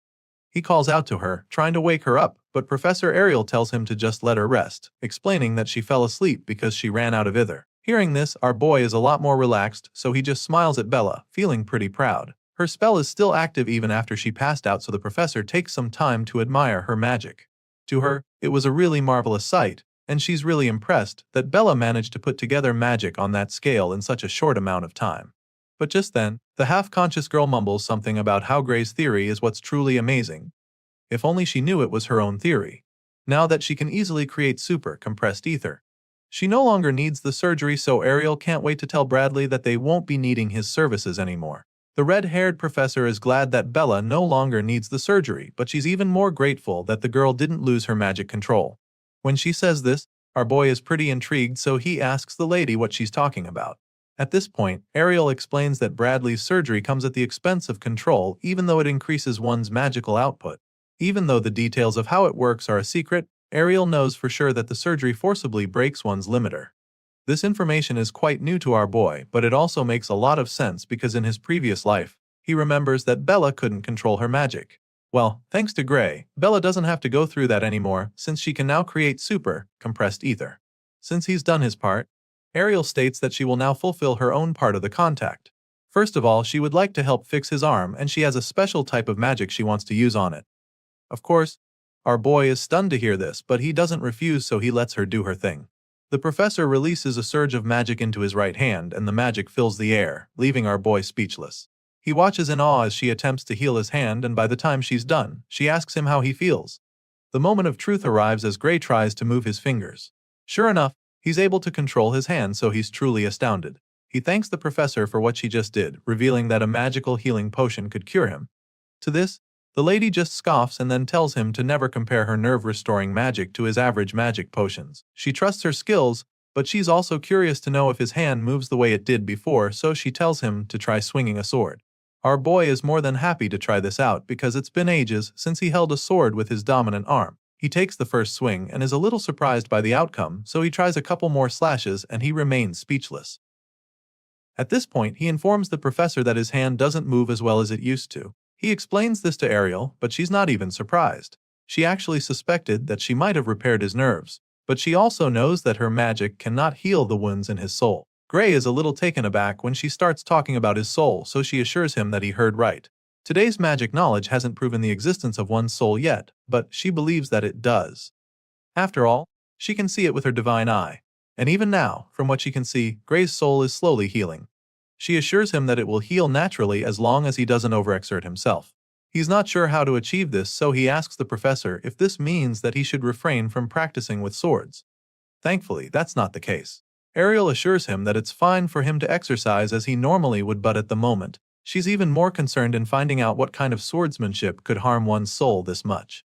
Hearing this, the hero just laughs nervously, hoping that she doesn't start asking too many questions. Apparently, Ariel is aware of someone who uses a swordsmanship that uses one's soul to move the sword, but Gray doesn't know who she's talking about, so she reveals that it's Amy White. She figures that our boy might know Amy, but he's just stunned because he doesn't get why she's talking about the Sword Saint. In the present timeline, he shouldn't even know Amy. The professor notices the confusion on his face, so she realizes that she might be wrong. Her guess was wrong, but in her defense, the way Gray wields the sword gave her the impression that he learned it from Amy. But on second thought, she admits that he is slightly different. As such, she figures that the person he trained under might be a bit more skilled than Amy. However, she's confident that the girl will be just as skilled as Gray's master in a few years. After listening to the professor's multiple theories, our boy is just blown away that she managed to think that far in such a short time. Either way, he finally reveals that he learned swordsmanship at a dojo in his hometown. Still, he knows that he needs to change the topic now because if he lets the conversation continue, he might end up spilling everything. With this in mind, he asks her if it's even possible for someone's soul to be damaged because of swordsmanship. In response, the professor explains that ordinary swordsmanship cannot do this. To begin with, she doesn't believe that something ordinary can defeat an ogre general with just one slash, not to mention cutting down surrounding ogres. Apparently, Professor Ariel already knew of his feat, and this explains a lot. She somehow found out about his past, and so now, she's already won the bet she made earlier. She reveals that she was shown some of the remains left at the scene. She found the sight magnificent because even the most sophisticated cleaving magic couldn't have done that. That being said, Professor Ariel reveals that she knows about the mysterious power within him, and then asks him if he used it. The jig is up at this point, but he's curious as to whether she can see the power with her eye, and she confirms this, revealing that she can even see the power leaking through the chain door. The response sends chills down Gray's spine as the memory of that ominous door flashes across his mind. It's not something someone can just guess, so now, he's certain that the red-haired lady can actually see it. It's not a new thing for her though, because she's seen power like this before, but it's not exactly the same despite having a similar vibe. Our boy is taken aback by this because he didn't think there were people with similar power to him. At this point, Professor Ariel reveals that they do exist, but she also admits that she's not sure they are human. From what she's heard, the one she's talking about is the Liquidator, and the moment she reveals this, The hero's eyes widen in horror because he has no idea why that name is being mentioned in this time period. Seeing that he knows that futuristic kind of magic theory, it's not so surprising though. Hearing this, Gray confirms that what he's been using is really knowledge from the future. However, no one has truly figured out that part yet. Just then, the professor asks him how much he knows about the liquidator, and this leaves him dumbfounded for a second. Regardless, he tells her that all he knows is that the celestial being is an extremely dangerous threat to humanity. As far as Gray is concerned, the liquidator has to be stopped before he appears, because if that happens, then he must be destroyed no matter what it takes. For some reason, the professor thinks that his explanation is a little extreme, but she does agree that the liquidator is dangerous. Even so, Varian Bradley seems intent on continuing his experiments, and she reveals this to our guy. As you can imagine, Gray is taken aback at this point because he's not even sure how Varian is related to this. Apparently, the professor is convinced that there's a connection. As far as the lady is concerned, the liquidator is the very being that the man is trying to summon. This definitely comes as a shock to the MC because the last time he checked, the liquidator was supposed to be an alien. He's blown away by the fact that the liquidator was actually created by a man because no one had ever mentioned anything like that. But then again, the Academy in the last timeline acted as if they knew exactly where the liquidator would appear. He remembers the war and how they had predicted the location of the battlefield. Memories of their fleet heading over there flash across his mind, and so now it starts to make a lot of sense. It's a truly shocking discovery, but it's now looking very likely that the Academy was involved in summoning the World Enders all along. Now that Gray knows what's really going on, he strongly suggests that Varian's dangerous experiment be stopped immediately. Professor Ariel agrees with him, of course, but the look on her face suggests that it's not going to be an easy task. The red-haired lady also wishes for the experiment to be stopped, but there's a major obstacle in the way. Unfortunately, the person running the project is a professor just like her, so she doesn't have the authority to shut him or his experiments down. Sure, she doesn't have the power, so she already pushed the higher-ups to cancel Varian, but they refuse to listen to her. Hearing this, Gray immediately demands to know who exactly these higher-ups are because he can't understand why anyone would sit back and watch someone start an apocalypse under their noses. He's definitely ready to go meet the authorities, but the professor sadly reveals that she is not allowed to reveal their identity to him either. She wishes she could, but she doesn't even have the authority to do. The bottom line is that no one can force the experiment to stop unless the orders come from above. As you can imagine, Gray is disappointed that he couldn't even get a name from her. And now, it's looking like the Academy's leadership is more tangled than he thought initially. The situation is looking pretty bleak, but then all of a sudden, an idea pops up in his mind. It is already clear that the higher-ups don't want to stop Varian, but if the man in question is a criminal, that should change things. This is our boy's train of thought right now, because he remembers that the man in question killed tens of thousands with his illegal experiments in the previous world. If that was the case back then, it shouldn't be much different now. The MC knows where the mad scientist's lab is, so he feels that they should take action right away. With this in mind, he informs the professor that he knows where Varian is conducting his illegal experiments and proposes that they try to catch him red-handed. After all, that's the best way to prove that he needs to be shut down. Sadly, before he even finishes stating this idea, the professor explains that this won't work either. As you can imagine, Gray is so confused when he hears this, so he asks her why they can't bust the mad scientist. Apparently, entering an academy professor's research facility without permission is a very serious crime on its own over here. That being said, the red-haired lady makes him understand that they'll be the ones getting locked up if they are unable to produce hard evidence after breaking into the lab. And so, she straight up asks Gray if he's trying to say that he already has proof of Varian's crime already. Sadly, our boy doesn't have any concrete evidence at the moment. He's working with the events that occurred in his previous life, so he can't say for sure that it's the same now. So, he doesn't say anything, confirming that he's got nothing on the shady professor. At this point, Professor Ariel suggests that they shelve this whole issue for the time being. This entire conversation just makes our boy understand that the professor's hands are tied, even though she knows that Varian and his experiments are dangerous. There's really nothing he can do at this point, so he assures her that he understands the situation. Now that they've got that out of the way, the lady suggests that they pay more attention to the more important matters at hand, which are his powers. She knows that he probably wants to learn how to be able to control it, so she offers to help him with that. Gray is blown away when she says this because he didn't even know that she could do that. Seeing the excitement in his eyes, she informs him that there's actually a professor in the academy who is very good at dealing with unknown forces. The man goes by the name Heathcote Longfellow, and Professor Ariel reveals this to Gray. Our boy is blown away by this because he's actually heard of the man before. It turns out that Heathcote Longfellow is the one who trained the Sword Saint, so it's a pretty big deal to be tutored by a man like that. Professor Ariel can tell that he's stoked about it, and she's not even surprised because she had a feeling that news would catch his interest. That being said, she offers to arrange for him to start private training with the man the following day. Of course, our boy doesn't have any issues with this, so he begs her to see to it.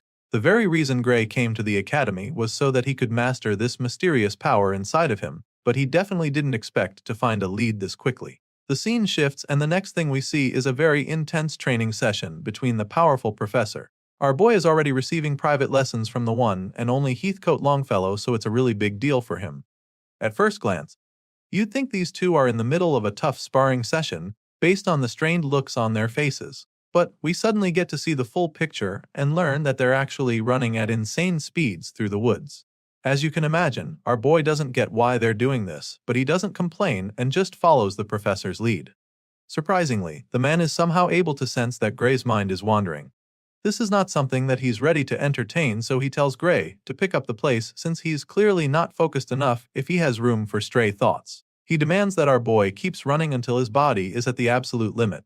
Heathcote Longfellow insists that our boy keep running and only stop once he's burned away every drop of physical strength inside him. Because only then will his soul's power awaken. The professor informs him that they will not touch the sword as long as the MC still has even a scrap of stamina left in him. In other words, Gray will have to be on the brink of death before his new tutor will be satisfied. For most people, this might just be a deal breaker, but our boy knows what he came here for, so he's not going to shy away. After all, if this is the training that the legendary Heathcote Longfellow chose for him, then it must surely have a meaning. But then again, he can't shake the feeling that while he's here running laps, Varian is already carrying out his experiments to summon the Arbiter. He really wants to focus solely on the training as the professor demanded, but Gray is not even sure if this is what he should really be doing right now. Well, despite having these doubts at the start, our boy keeps going back every day, and after a week, he reports back to Professor Ariel. He goes to see her in her office then, and she asks him how it's been going with Heathcote. Of course, our boy takes the opportunity to say what's been going on. He tells her how it's mostly been running and adds that they do a bit of sword drills at the very end. Regardless, he does feel a bit stronger, and he admits this too. Of course, the lady isn't surprised to hear this because all of this sounds exactly like Professor Heathcote Longfellow. Their discussion is suddenly interrupted when someone suddenly knocks on the door. Professor Ariel lets him in, and the man gives her a letter that just arrived for her. He hands her the sealed envelope and takes his leave. Gray just watches the whole thing play out, looking all confused, but then the lady opens the letter to start reading through, and the look on her face informs him that there's something wrong, so he asks her what's up. Rather than telling him, she simply turns the paper to his face for him to see for himself. And by the time he sees it, his eyes widen in horror because the whole thing is just a report that Bella Albright has succeeded in producing super compressed ether. It appears that she has indeed gained a power closely resembling it. However, upon examination, it's clear that she has not actually compressed it. As a result, her new ability cannot be recognized as super compressed either. Therefore, the contract remains valid, and the operation will proceed as scheduled. This whole letter was sent by Varian Bradley, and after reading it, Gray is absolutely furious. As far as he's concerned, this is insanity, and the professor agrees with him. So, she suggests that Bradley is determined to force Bella into surgery by all means, even if she doesn't need it anymore. The mad scientist wants to make sure that he achieves his goals.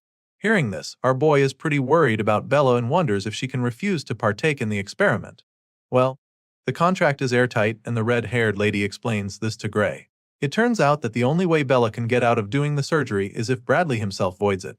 That being said, Bella's only choices are expulsion or the operation. In other words, if she refuses, she'll be kicked out of the academy. Of course, this is horrifying news for our boy, so he expresses his displeasure, slammed his fist on the table. Seeing that this is the way things are going, Professor Ariel tells Gray that she needs his help, and then all of a sudden, she asks him to tell her where Bradley's lab is. Apparently, the letter he just sent to her was some kind of trigger that is enough to change her mind. Remember when she said that they can't enter another professor's lab? Well, now the lady is suddenly fine with busting the mad scientist because if they are blue to expose him as a criminal, then his contract will be null and void. As soon as Gray hears this, the worried look on his face is suddenly replaced with a smirk. Sure, he's excited about this, but he's also curious as to why she suddenly changed her mind. After all, she was the same person who just said that it would be too dangerous to go after him without proof. Hearing this, she simply tells him that they're just going to have to find the evidence they need. She makes this bold statement and then informs Gray that she's putting her faith in him right now. You can tell that she's nervous about this whole plan, but then again, she realizes that she's actually even put her faith in him from the start. She was bold enough to do this because her divine eye had already told her that our boy was telling the truth the whole time. Apparently, she's known this for a while now, but it just took her this long to get herself to finally admit it. Our boy listens to her saying all of this, and it makes him feel very good about their plan. Professor Ariel confesses this to him, and then finally asks him to show her the way. It's clear that he knows the things that can help them, so she urges him to share in order to bring Bradley's crime to light together. And judging by the look on our boy's face, it's pretty clear that he's all in. Now that they're definitely on the same page, our boy finally reveals that the evil professor's laboratory is located in the mountains near the village of Torul. As you can imagine, the red-haired lady is already familiar with this place. It's not the first time she's hearing about it, and she definitely remembers Bradley Varian having a laboratory there that was authorized by the Academy. She confirms this, which leaves Gray pretty surprised, because why would anyone do illegal experiments in an authorized lab? Well, the professor doesn't think he should even be surprised, because as far as she's concerned, there's no better place to conduct illegal experiments if not there. I mean, no one will bat an eyelid even if he stays there for too long, since it's a place that's been reserved for him and his research. On top of that, no other professor in the academy has the authority to interfere with his lab, so the Torwal Mountains are just perfect for the mad scientist. Now though, that's about to change because Ariel is determined to get evidence of his crimes, since they won't be charged with breaking into his lab that way. While they're plotting and scheming on how to bust the evil professor, Bella interrupts them with a knock on the door. Of course, Professor Ariel lets her in, so the blue-haired girl comes in with a paper in her hand. From the look on her face, you can tell that she's kinda nervous. She reveals that she just received the letter, and before she can even say anything else, Ariel snatches the envelope from her. The red-haired lady tells her not to worry about anything, promising to take over from here. Of course, Bella doesn't know what the letter is even about yet, so she's pretty confused when the professor says this. She tries to ask Ariel what she means, wondering if her professor is planning to fight Bradley Varian for her sake. Going after the mad scientist is already risky enough, but Ariel seems to be doing this all by herself, which makes it even more scary to Bella. Ariel senses how worried her blue-haired student is right now, and she just finds it amusing. She simply scoffs in response before informing the worried girl that she alone is more than enough to handle the task. As you can imagine, this definitely gets Bella very anxious, especially since it's all happening because of her. She is pretty terrified now, and even our boy is starting to get concerned, so before the professor can leave the room, he calls out to her, begging her to wait before telling her that he's going with her. As soon as he says this, Bella doesn't even think twice before announcing that she will go too. The girl is determined to help out since all of this is happening because of her. It's her problem after all, so she insists on following them. As you'd expect, Professor Ariel is not comfortable with this sudden change of plans, so before the students can even say anything else, she stops them right in their tracks. And then, she reminds them that the person they're talking about is not some ordinary man. He's an academy professor, and not only that, he's also a lunatic who has repeatedly conducted dangerous human experiments. Professor Ariel points out all of this just in case the two ambitious students have forgotten so soon. There's no telling what Bradley Varian will do to them if he catches them poking their noses in his business. He's just that dangerous and erratic, so the red-haired professor bluntly makes it clear to them that she cannot let the both of them go to such a place. Ariel makes these points to discourage them from following her to the Torul Mountains, but sadly, her efforts backfire. For some reason, rather than seeing reason with her, Gray feels that everything she said suggests that they come with her. Since even she knows what a monster Bradley Varian is, it just makes even more sense for her to take them along. Going alone is too dangerous even for her as far as Gray is concerned. In his mind, he should definitely be able to be of some help to her if he uses the same power he used to take down the ogre general. Besides, if Professor Ariel disappears, then our boy will get expelled automatically because he's a Divine Eye admission student. She's the very reason he's still in the academy, so if anything happens to her, then his chances of actually finishing to become a hero will be gone. Gray makes all of these valid points and then concludes by begging the professor to at least let them decide their fate. Her actions affect them tremendously, so he believes that they should also have a say in it. At this point, Gray and Bella go quiet and wait anxiously as the professor contemplates everything they just said. She's definitely not planning to be so rigid, so she quietly considers all our boy has said, and after a brief moment of silence, she gives in. I mean, with everything they just said, It seems like they'd just still come even if she told them not to. And so, there's really no point stopping them. That being said, the professor agrees to let them go with her, but under one condition. Hearing this, our boy eagerly waits to hear the terms, and then the lady tells them that they are to prioritize their own safety first no matter what happens. She reveals this non-negotiable condition to them and sternly asks them if they understand completely. Of course, they are pretty fine with the terms, so they loudly confirm that they understand. If that's what it will take for them to be involved on this important mission, they don't mind the terms. Sure enough, after that deal they made, Professor Ariel takes them along and the scene shifts. For a lab that's supposed to be a secret, the building is pretty massive. Anyway, the trio arrives after the moon comes up, and while they're hiding in the bushes, Bella keeps trying to wrap her head around the fact that the man is really doing his illegal experiments in this place. It's probably strange to her as well, but that's what it is. Professor Ariel confirms that this is really the place and reminds her of the objective. Now that they've arrived, the next course of action is to look for evidence of Varian's illegal experiments. Just to be 100% sure, she asks Gray to confirm everything she just said, and our boy assures her that they're on the same page. He definitely remembers this place from his past life, and he doesn't have a single doubt in his mind. Seeing how confident he is, Bella decides that she doesn't have any reason not to trust him. She's all for taking down the mad scientist, but she's still not sure that they can actually gather any evidence without getting in any trouble. That's her major concern now that they're here and she's seen the kind of place they're breaking into. Ariel can sense that the blue-haired girl is worried, so she attempts to calm her down. As far as she knows, Varian should be at the Magic Society's conference right now, so she's pretty convinced that he's not here at the moment. Still, the fact that the mad scientist isn't around doesn't necessarily mean that sneaking in will be a walk in the park or anything like that. She has a strong feeling that the entrance is rigged with all sorts of traps, so going in through the front is not really an option anymore. With that fact established, she concludes that they'll have to bust in through the side wall.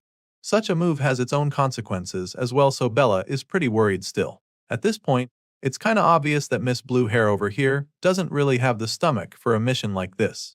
She's been on edge since they arrived and worried about everything, so the professor reminds her that they came here to break into an academy, authorized lab. That in itself is already a crime, so whatever approach they take is still likely going to land them in trouble, especially if they're not able to find any concrete evidence. Either way, the professor tells her that she doesn't have to go if she doesn't want to. After all, she was the one who insisted on coming, so if she's no longer feeling up for it, she can always go back. Ariel is still very open to going on this mission by herself, so she wouldn't mind if they change their minds. She makes this very clear to Bella, but it just motivates the timid girl to stand strong. She claims that she's still going, but a part of her still doesn't get if all of this is worth it. As far as she knows, Professor Ariel is doing this for someone like her, so she doesn't think they should be going this far.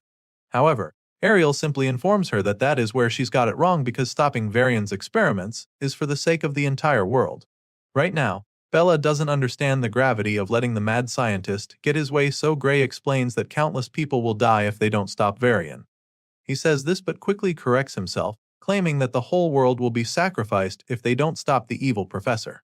Of course, Bella doesn't understand what they're talking about, so she expresses her confusion. She was already worried before, but after hearing all this, she's probably gonna have a panic attack. The professor can foresee this already, and that's not what they need on this kind of mission right now, so she tells Bella that Gray is probably just exaggerating. Nevertheless, she agrees with what he said about how the mad scientist needs to be stopped at all cost. She knows that the girl might still be bothered, so she keeps telling Bella not to worry, assuring her that they're here for her and will literally put their lives on the line for her. Ariel says these words with a reassuring smile etched on her face, hoping to calm the timid student. Once they're able to get all the doubts and worries out of the way, the professor finally gives the signal for them to move out. The three of them blast off with blistering force toward the lab, determined to find the evidence they need to take down Varian. Ariel casts an insanely powerful spell mid-air and instantly unleashes a devastating blast that blows a hole in the side wall of the facility. So much for being stealthy. The blast is truly incredible as it leads to a mind-blowing explosion that almost sends them flying. The force from the blast is so much that Gray barely manages to avoid being thrown off his feet. Of course, he also didn't expect a blast of that magnitude, so he finds it amusing. Ariel just had to do something way over the top. Anyway, now that they've got an opening, they make their way to the freshly opened hole in the wall. It's a miracle the facility is still standing after taking such a devastating blast, but I guess that's a good thing. Gray takes the lead since he's the one who knows the way, but as soon as he steps into the lab, his eyes widen in horror. Our boy is instantly met with a very shocking surprise. Remember, this lab was supposed to be filled with enough evidence to enable them shut down Varian's illegal experiments. Well, what our boy finds is even more horrifying than what he imagined. It's literally a huge prison with several cells lined up one after the other. Inside these cages, there are human beings bound in chains, and those of them who are not already corpses look like they're on the brink of death. Most of the bodies are covered in blood scattered all over inside the cells.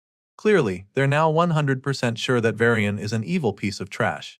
This is proof that he's been carrying out inhumane research, and it wasn't even that hard to find.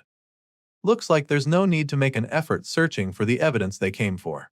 There's literally so many dismembered corpses in the cells that it's sickening, and Bella is probably doing her best not to freak out right now. The professor is speechless at first, but then she's finally able to organize her thoughts. For her, just a glance is enough to see 14 forbidden spells that have been used on these poor victims. Using such spells is undeniably a criminal offense, which just shows how terrible Varian is. There isn't even a need to mention the unauthorized human experiments, as far as she's concerned, because merely using these forbidden spells is an equally serious offense in the eyes of the Academy. They're still taking a tour of the horrific research facility when they suddenly come across some more disturbing stuff on the other side. Of course, they all go to investigate, and that's when they get a better view of this ominous-looking magic circle on the floor. It's surrounded with lit candles, which is even more creepy. At first glance, it looks like some sort of altar, so after getting close to it, they're a little confused. They've obviously seen more than enough proof that the scumbag professor is up to no good, so Bella asks what they should do now, because their original plan was to leave with evidence. However, she doesn't think it's right to leave just like that, because they also need to rescue the people who are trapped in the cells. At least the ones who are still alive. Gray is the first to respond to her, reminding her that they shouldn't stay here for too long. He's afraid that Varian might return and find them there if they're not careful, but before he can even finish explaining this, he's suddenly cut off. Our boy is interrupted by an ominous voice in the shadows, and that's definitely not a good sign. As you've probably guessed already, this voice belongs to the one and only Bradley Varian, who sounds really amused by the presence of unexpected visitors. They were just talking about him, so he tauntingly asks if they were calling for him. The evil professor slowly walks out from the darkness, and his colleague is the first to confront him. With a confident smirk on her face, Ariel asks him what happened to his conference. After all, that's where he's supposed to be right now. She calls his name, and that's when we finally get to see the face of this notoriously dangerous man. After Varian reveals himself, our boy is taken aback because the man actually isn't supposed to be here. He doesn't understand what went wrong, but he braces himself for anything that might happen. The evil scientist finally responds to Ariel, revealing that he arranged for a double to attend the conference in his stead. Apparently, he has an important experiment to do here, so he couldn't leave. The Twisted Man explains this, which leaves Ariel a little puzzled because she doesn't know what he's talking about. He confirms that the experiment is way too important, stating that he even managed to get some fresh materials for it. By fresh materials, this madman is actually referring to the human corpses he's hung in one of the rooms. He claims that he wanted to use them while they're still fresh, but now that he's got visitors, he's changed his plans. Varian says this with a truly terrifying look on his face that sends chills down their spines. He doesn't mind changing his plans though, since he wanted materials with more potential for magic than an average person anyway. Clearly, he's basically telling them that they're his next victims, and they definitely understand. Varian admits that he doesn't know how they caught wind of his experiments since it's a secret, and he's also pretty sure that they didn't tell anyone they were coming here. That being said, he concludes that no one would suspect a thing if the three of them suddenly went missing, making it very clear to them that he's ready for them. But Varian is more than happy to put them to use as best as possible. The guy is still talking trash when he looks up to see the massive ball of flames headed right for his face. He's shocked by this, but despite seeing the fireball, he can't do anything before it hits him. A huge explosion follows as soon as the flames reach him, and as the fire rages on, that's when we see who unleashed the blast. Professor Ariel looks to her side in shock to discover that Bella with her staff still smoking. Apparently, the blue-haired girl was done listening to the twisted scientist. After a brutal blast like that, you'd think that Varian won't even be able to get back on his feet, but that's not the case. Bella and Ariel watch anxiously as Varian emerges from the flames without a scratch. The mad scientist admits that Bella's powerful blast was really magnificent. He's truly impressed with the girl and commends Professor Ariel, because her divine eye clearly hasn't lost its edge for her to have picked such a talent. He didn't think that a special admission like Bella would be such an exceptional talent, but he was clearly wrong about that. Seeing how amazing Bella's abilities are, Varian suddenly begins to consider looking closer at the other Divine Eye recruits as well. The man makes this cryptic threat with a sinister look on his face and then proceeds to address the blue-haired girl who just hired a mini inferno at him. He claims that he's not impressed with what just happened, informing her that she's an academy student who just tried to assassinate a professor. Despite being terrified, Bella musters the courage to hit back at him, telling him that it is better to kill than be killed. Sadly, she missed her chance to do that now, and she knows it. It's pretty obvious that she might not get another, so before things get even more out of their control, Professor Ariel reveals that they're pulling back for now. After all, they have already gathered the evidence they came for, and she believes that the Academy will handle the rest once they report what they know. Varian also finds it amusing that she thinks he would just let them walk away, after all the trouble they've caused him already. Just to let them know who's in charge, Varian immediately charges up his spear with dark energy and unleashes a devastating blast on Bella. The blue-haired girl stands there looking horrified as the massive beam of death speeds toward her, and just when it looks like she's about to be obliterated, Professor Ariel creates a big shield to deflect Varian's attack. Her barrier dissipates the energy from the scientist's blast, deflecting it for a while. Bella just watches in terror as all this is happening, while the mad scientist seems to be enjoying himself even more. Varian laughs at Ariel's attempt, informing her that this is one of the fruits of his research known as Gluttony Flame. Apparently, this special move casts fire that devours defensive magic and burns it into fuel. The man confidently explains this to them, and that's when Ariel begins to realize how much danger they're actually in, because all of a sudden, she finds herself struggling to hold back the blast. Her shield appears to be giving way all of a sudden, and it's becoming very difficult for her to hold on. In theory, the gluttony flame can't be blocked because it would just consume anything in its path, and the only downside is the fact that it costs a little rare material to conjure. Hearing the smugness in his voice, Ariel musters all the strength she can to keep holding on. She pumps in more magic into her shield and reinforces it until it starts to push Varian's gluttony flame back. As soon as she gets a bit of control, she conjures a glowing floating box that looks like some kind of treasure chest. She passes the spell memory pouch to Bella and tells her to take it to Gray, claiming that Heathcote would know what to do once he sees it. Bella receives the small box in her hands and realizes that Professor Ariel is starting to struggle again.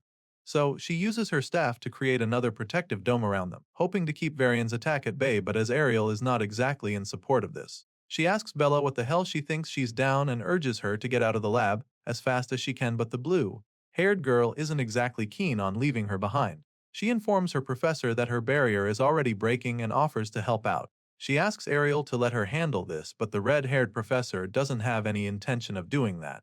She reminds Bella of the deal they made before coming here. She made them promise to put their lives first if something goes wrong, so she wants the girl to keep that promise. Varian's magic is clearly unnatural, so she tries to make the girl understand that defense spells won't stop it. That being said, she promises to buy the students some more time so that they can escape, but before she can even finish talking, her barrier shatters into 1,000 tiny pieces like glass. Her eyes widen in horror as the reality dawns on her, but Bella assures her that everything is going to be fine. The only thing standing between them and Varian's ravenous dark spell of death is Bella's protective dome, so Ariel is absolutely terrified. The professor is so stunned by their current situation that she doesn't even run anymore. She stands right there staring at the flames of death smashing against Bella's barrier.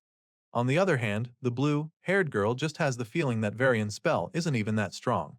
As far as she's concerned, it just needs a slightly different kind of defense magic. Seeing this, Varian yells in frustration. The man can't believe his eyes. It should be impossible for anything to hold back his spell, because he's the only one who knows the counter-magic theory for Gluttony Flame. And so, the mad scientist begins to wonder how the hell she knows the formula to make his attacks useless. In response, the blue-haired girl simply reveals that she managed to crack his code so easily because someone recently taught her a new theory. Using that theory, using the spell to counter him, is just that easy. Hearing this, the evil scientist just grits his teeth in rage as he begins to rack his brain. He's so confused by the fact that someone taught her the spell, so he loses his shit and furiously demands that she give him a name immediately. The man is so desperate to find out who the traitor is that he promises to give a clean death if she gives him the name. For some reason, he thinks that's supposed to make her want to tell him anything. Anyway, seeing that he's so curious to find out who taught her, she decides to piss him off even more by telling him that the person's identity is a secret. She doesn't give him a name, but she lets him know that the person who taught her is a student from the swordsmanship course. In that moment, She begins to recall when Gray revealed the theory to her and how confident she was that the formula would work even though it contradicts the current theory of magic. As you can imagine, the evil scientist is even more enraged when he realizes that the girl doesn't want to answer him seriously. It's obvious that she's messing with him and he doesn't take it lightly. All of a sudden, Varian reveals a huge red stone and threatens to burn her alive with it for pissing him off. Varian shatters the rock with a single punch and several skeleton ghost heads start flying toward Bella. This dark spell continues to get even more powerful when it gets to her barrier, and it's starting to look really scary, so Gray asks her if she's okay. Surprisingly, she's still completely fine. It's like she's not even breaking a sweat to hold back the evil scientist's attacks. As far as she's concerned, her barrier can definitely withstand this force, but it comes at a cost. Apparently, her mana reserves won't last the longer. She holds up the shield and Varian is very much aware of this. With the extra magic she's using to keep the barrier up, the man estimates that she's got just over a minute left with how low her mana reserves probably are now. It's just a matter of time before the shield gives way, so Bella urges Professor Ariel to attack now. She's got her hands full and can't hold for much longer, so the redhead swings until action. She activates her divine eye to assess the situation, and it only takes her a second to see that the flames from Varian's attack are thin at a particular spot. This is the weak spot she can take advantage of, and she doesn't waste another second, since she can also project mana outside the barrier. Professor Ariel goes to the edge of the dome to cast her spell and shoots out mana at that point to exploit the weak spot in Varian's attack. Her mana seeps out of the dome and moves through the flames, headed right for the evil scientist, but just when it looks like her attack is about to get to Varian, they get weaker and weaker until they finally disappear. Seeing this, Varian just laughs at her for trying to counterattack because she can't even reach him, let alone actually do any damage. At this point, Ariel begins to panic because it's clear now that hurting the guy will be a lot harder than she thought, and so she immediately starts brainstorming. You see, Professor Ariel's offensive magic is one of the weakest among the staff, and when you factor in the properties of the gluttony flame, then it's very likely that her spells are being absorbed until there's nothing left. In other words, Ariel can't get to Varian, and as if that's not bad enough, it looks like Bella is about to collapse. She struggles to keep up the barrier, but eventually gets drained completely, so she tells the others to brace themselves. Upon hearing this, Professor Ariel begins to regret her decision. She knew that something like this could happen, which was why she told Bella to run away earlier. Sadly, it's too late for that now and they have no choice but to face the evil scientist head-on. Just when it looks like they're about to be sitting ducks, Gray steps forward, telling the ladies to leave this fight to him. The hero takes out his sword, ready to take Varian all by himself, and this definitely leaves his professor very shocked. Bella is equally taken aback by his sudden display of bravery, and she can only wonder what he's planning to do now. You see, the blue-haired girl is especially confused because she knows that his sword can't reach Varian from where they are. She tries to explain this to him, hoping to prevent him from making a dangerous move, but he just tells her not to worry, sounding absolutely certain that he'd be able to get to the enemy. With Bella failing to convince Gray otherwise, the professor gives it a try as well, asking the hero if he's sure about what he wants to do because she knows that it could kill him if he uses that power again. On the off chance that he survives it, his healing arm might never even recover, so it's an insane risk he's about to take. Despite her attempts to change his mind, the hero just cracks a little smile and tells her that dying alone is much better than all three of them losing their lives here. Gray makes it clear to them that he's not going to change his mind and proceeds to charge up his sword. As soon as he does this, Varian sees the bright light off the blade from the other side, and before he can even realize what is going on, our boy gets to him. The hero reaches him in the blink of an eye, and Varian is shocked to see the young swordsman flying toward him with a sword. Unfortunately, it's too late to even save himself now because Gray swiftly uses a single powerful slash to take the evil scientist's head clean off. Gray decapitates the mad scientist in a flash with a vicious slash that splatters blood all over the walls, and as you can imagine, the ladies behind him are absolutely shocked by what just happened. Eventually, Varian's headless corpse falls to the ground, and that's when even Professor Ariel realizes the gravity of what just happened. Her eyes widened in awe, claiming that it's her first time seeing the real one with her own eyes. Sure, she knew that Gray was special already, but after seeing the kid take the tyrant down with so much ease, she's absolutely staggered. They're all still coming to terms with the situation when all of a sudden, they notice pieces of rock coming down. Bella looks up at this point, and that's when she sees the huge cracks in the ceiling. The place appears to be coming down on them, but before things can get out of control, Professor Ariel uses her magic to stop the rocks from smashing them. She keeps the debris suspended for the meantime, and judging by the look on her face, she's not breaking a sweat. She then turns to the young swordsman and admits that his actions were beyond her expectations. She's definitely impressed but also pretty concerned about his body, because he used that self-destructive power earlier. The moment she asks how his body is, the sword falls right out of his hand, confirming that something is wrong. It turns out that his little gimmick just now came at a cost, just as the professor predicted. At the moment, Gray's dominant hand is starting to hurt quite a bit and somehow feels numb at the same time. On top of that, those dark tattoos are still all over his arm, which explains the problem he is having right now. Despite all of this, Gray insists that he can still move the arm, so he picks up the sword just to prove that he is all good, and of course, this display leaves the professor really impressed. With a small smile on her face, she suggests that his training appears to be paying off a lot and showing results, which he agrees with as he sheathes his sword. Right now, the hero can actually confirm that he's getting a lot stronger because he knows for a fact that he would have passed out for days and woken up unable to move his arms if he had tried using that power back when he was still in the village. He remembers so clearly how he woke up in an infirmary to see that he had been unconscious for days. On the other hand, now using that dark energy only leaves him with a hurting harm, so he can't help but feel that it's quite the improvement. Looking back now, all the difficult things that Heathcote put him through start to make sense. Gray confirms that the training was really worth it because his mentor pushed him to the limit of body. Heathcote made sure that every drop of physical strength was drained to ensure that he activated the power in his soul, all while ensuring that they did not even touch the sword until Gray was ready. All the memories of his training run through his mind, and while he's thinking back, Ariel notices him clenching his fist like he's fighting back the pain he's feeling. So, she walks over to him and thanks him for saving them, admitting that he's the only reason that the three of them are still alive.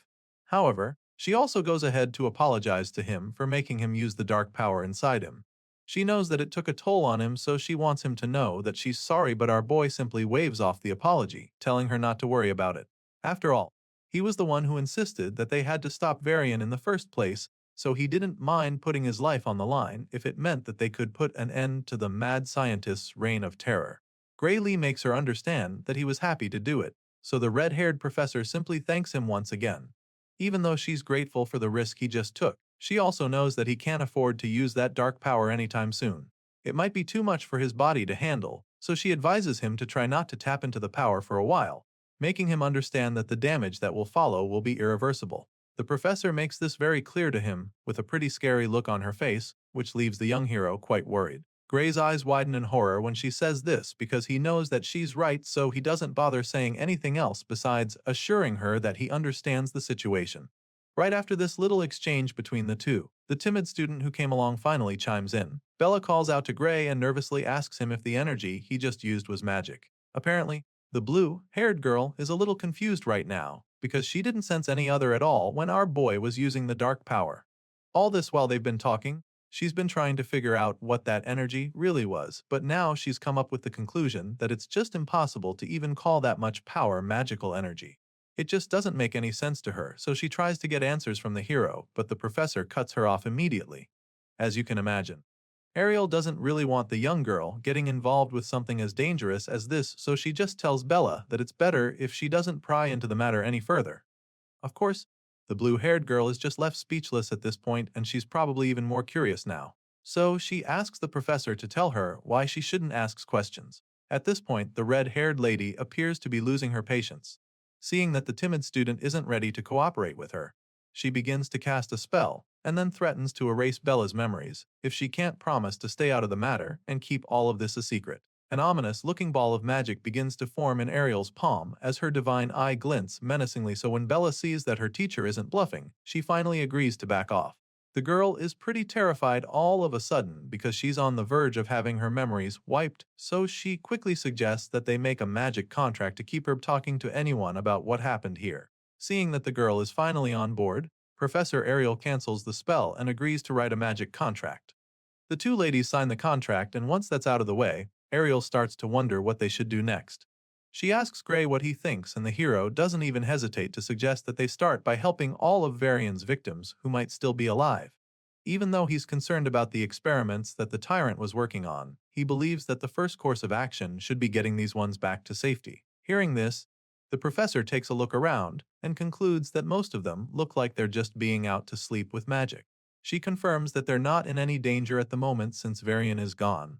but they're not looking good either, so she figures that it would be a good idea to take them to the Academy's medical facilities just to be safe. Still, she's eager to see what the mad scientist was up to, so with this in mind, she snaps her finger to cast another spell. This time around, she uses the magic to encapsulate all the victims inside a magic bubble while they're still lying in the cells.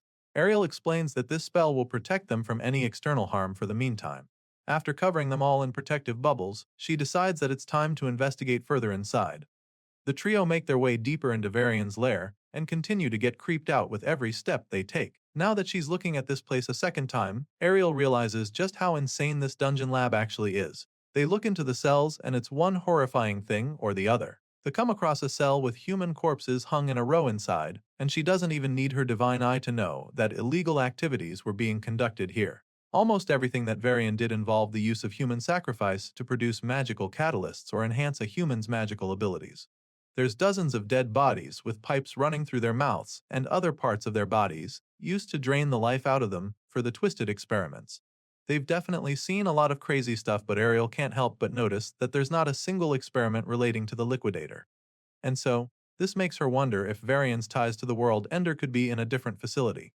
And it's pretty strange to our boy that they haven't seen anything about the liquidator here, because in his past world, an incident that killed tens of thousands of people occurred in this very place. Things aren't adding up right now, so our boy starts brainstorming. He doesn't understand how the mere production of a magical catalyst could cause such an incident of that scale. As he's trying to put the pieces together, a horrifying realization suddenly hits him. Chills run down his spine when he suddenly remembers that the thing that killed all those people in his past world was a miasma that welled from the ground. It's at this point that our boy realizes that they've been searching for the wrong thing, and judging by the look on his face, he's not ready to go up against that thing called a miasma. Ariel looks back suddenly to see him looking like he just saw a ghost, so she asks him what's wrong, but he doesn't say anything. He just stands there, looking hopelessly terrified, so Bella calls out to him as well, hoping to snap him out of his dazed state. Apparently, our boy is no longer in any mood to talk, because it dawns on him that there might actually be something very dangerous lurking beneath this facility. Eventually, he gets his head back in the game and finally responds to the ladies. Since they still haven't come across anything that could be related to the liquidator up here, he suggests that the thing they're looking for might actually be underground. Gray figures that there could be hidden passages that lead down there, and his professor begins to consider the possibility. She looks around the place with her divine eye, hoping to see some suspicious patterns or something like that, but even after a few seconds of looking hard, she's unable to see any hidden passages. Ariel is just about to give up the search when her divine eye suddenly picks up something in the distance. So, she immediately rushes over to that point to see what it is, but while she's tracking down the clue, it slowly starts to fade away. At this point, she's struggling to stay on it because of how faint it is. Regardless, she's very sure that it's there. Apparently, she picked up traces of short-distance teleportation magic on that spot, and upon closer investigation, she can still see the faint traces on the floor. Ariel believes that the underground area Gray was talking about is probably a space that can only be accessed with teleportation magic, and based on the traces, the professor figures that the teleportation distance is around 300 meters. Even though she just confirmed his hunch, Gray can't shake the anxiety he's feeling. 300 meters underground is a pretty far way to go, so he's worried that they might not be able to reach the place, but that's when the red-haired professor reminds him that she can use a short-distance teleportation gate as well. She's definitely eager to see what her evil colleague was hiding down there, so she is more than happy to give the teleportation spell a try. And so, with the snap of her fingers, Ariel conjures up a big magic seal on the spot beneath them, which represents the teleportation gate. It's a pretty dangerous attempt they're about to make, because there's a possibility that nothing is down there. And if that's the case, the other end of the gate would lead to nothing but Earth. Despite the fact that it's pretty risky, all three of them are ready to take those chances, so they let the professor know that they're on board, and she goes ahead to transport them through the teleportation gate. The moment they go in, a bright flash follows, and all they can see for a while is nothing but white. After a few seconds, the three of them open their eyes again and are absolutely blown away by what they see. It appears that they've made their way down to some kind of hidden underground city, with tall buildings all over the place. It's pretty enormous, so it's quite mind-boggling for them to discover that there's a space this big right under Varian's facility. The place looks like a sleeping city with no color. It's all pale and foggy like some kind of dream, but even though they're not sure exactly what this place is, Bella confirms that she can feel a tremendous output of ether coming from all over the place. It's a little overwhelming for her, but she's able to pinpoint the area with the largest output of magical energy. The blue-haired girl points to the huge structure in the middle of the white city, and Ariel immediately begins to panic when she sees it too, because she realizes that ether isn't the only energy flowing in this place. The professor confirms that there is also a different kind of energy, completely different from magic, that's leaking out of that tall structure. She is not sure what this strange energy is, but she knows for a fact that it's greater than anything she has ever seen before. Hearing this, Gray starts to get a few ideas, so he puts the pieces together and asks the professor if this power she's sensing is similar to what he has. He's so nervous just asking her the question because he's not sure he's ready for the truth. But as you can imagine, this dark potent surge of energy is identical to what he has, so before he even gets to ask, the professor confirms his guess, and in that moment, she reveals that it is indeed the liquidator's power she's sensing. Using Professor Ariel's teleportation magic, the three of them make it to the secret underground city hidden beneath Varian's facility. And after confirming that the ominous energy they're sensing is the same as the liquidators, they have no choice but to investigate further. The group of heroes make their way into that huge structure where the energy was radiating from, and they're absolutely taken aback by what they find inside. It's a huge empty hall that definitely looks creepy, but on the other side of the tall building, there's a door. They're all very curious at this point, but they can't get any answers if they don't dig deeper. While the students are still trying to process what exactly is going on, the red-haired lady takes the initiative and starts walking across to the other side.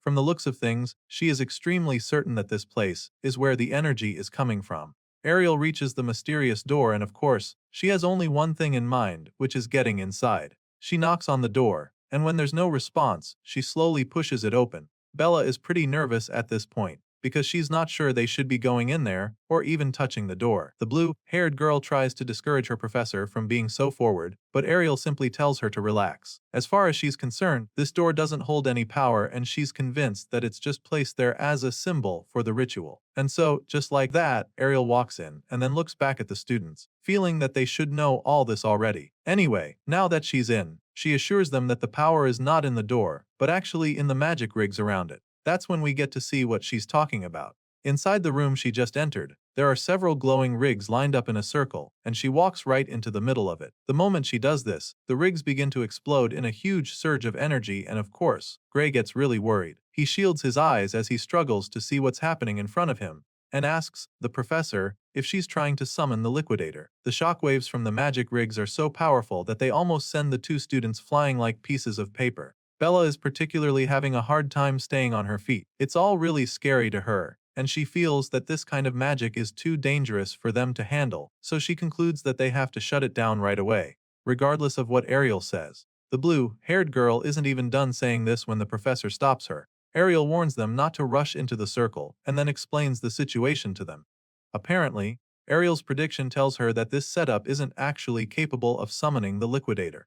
However, just as she's trying to assure the students that everything is fine, the glass in the rigs begin to shatter. Of course, this just makes our boy panic even more, because now he's afraid that the space between her and the source of the dark energy is being torn open. They call out to the professor, desperately warning her that she's in danger, but that's when something unexpected happens. All of a sudden, the waves of energy swirling all over the room begin to get concentrated at a particular crack in the glass. And when Gray sees this, all he can do is stare in confusion. While the students are still trying to wrap their heads around what the hell is going on, the professor starts talking about how her predictions were correct. Apparently, she was right to think that those devices weren't made to summon the liquidator. In fact, from the look of things, they were created to just pinch a tiny gap toward where the world ender exists, and then funnel the leaking power. Ariel looks up at the ceiling, where the waves of dark energy are still swirling around. They spiral around a strange object that's floating above them, which she figures must be the core. You see, the professor believes that this core, which is being used to crystallize the dark power, is made from human lives. Ariel is fairly certain about this, and she shares this theory with the perplexed students there with her. She has reason to believe that this particular core was created using about 10 souls, but she can't be sure that number is correct because the molding process may have taken more sacrifices. With this in mind, it all starts to make sense to her. She begins to understand why Varian had so many of his victims locked up in the facility. She's convinced that the majority of the people they saw upstairs were taken to be raw material for this very purpose. The evil scientist wasn't using his victims for any ordinary human sacrifice, but for something much more sinister. Hearing this, Bella still can't wrap her head around why anyone would do such a thing. She doesn't get why he would go that far just to gather power. and it just makes her wonder what such dark energy is even being used for. She expresses her confusion, but the professor is just surprised that the blue-haired girl still hasn't figured it out, and so she decides to break it all down to Bella. Ariel reminds the girl about the ominous black flame that Varian used against them during their fight. At first, this still doesn't explain anything, but then the professor reminds Bella of the crystal that Varian used to boost the power of the flames when he got mad. As far as Ariel is concerned, this core will look like those crystals by the time it's done being formed. And this time around, she has a feeling that this new catalyst won't be limited to just black flames by the time it's fully formed. The professor fears that such power can be used to do a lot of horrible things, and if they mass produce the stuff, then there's no telling what they could actually do with it. Just as she finishes explaining all this to the students, the cracks begin to disappear without a trace. With everything that Ariel just said, our boy finally has a clearer picture of what's going on, so he realizes that maybe Varian wasn't even trying to summon the liquidator after all. However, Ariel isn't completely sure about that. Whether Varian tried to reach the liquidator or not, she doesn't know for sure, but what she can tell is that the space-opening magic rigs were pushed to the limit. Seeing this, she figures that maybe what they set up was all that they could manage, and then goes on to keep inspecting the mysterious contraption. While the professor is busy examining the whole thing, Bella just takes a look around and easily concludes that this apparatus is insanely valuable. It all looks so futuristic, and the components are things that she has never come across before. The blue-haired girl is pretty blown away by this underground lab because she's never seen spatial warp magic that is this precise and high output.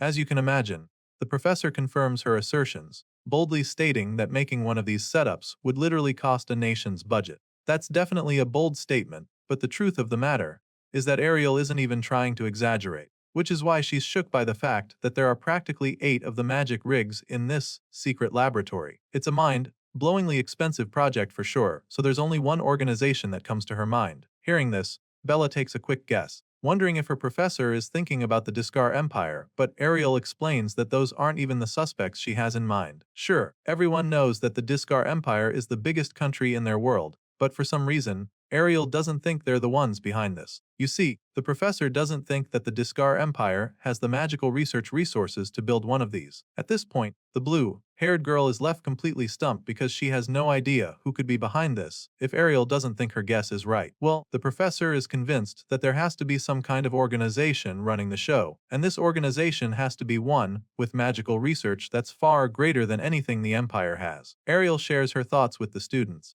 hoping to get them on the same page with her, but Bella still looks pretty confused, so our boy is forced to spell it out and reveal that Ariel is talking about the World Union Academy. Gray is convinced that they are the ones behind this based on everything that the professor said, and when he asks if he's correct, the red-haired lady reveals that he's absolutely spot on. You see, as far as Shess concerned, no other research body can support this scale and budget, so she has very good reason to believe her instincts. Even after listening to everything, Bella still finds it pretty hard to believe that the Academy is behind something like this. It just doesn't make any sense because the World Union Academy is supposed to defend the world from threats and not be the ones threatening humanity. Seeing the horrified look on Bella's face, the professor can understand why she doesn't want to believe. It's not easy to come to terms with it, but Ariel tries to make the girl understand that there's no other group capable of pulling this off. Gray is equally shaken by the harsh reality of the situation, and even though it's a hard pill to swallow, he gets his head in the game. However, he still knows that this new discovery shouldn't mean that the whole academy is their enemy, because most of them could still be on their side. At the very least, before the reset,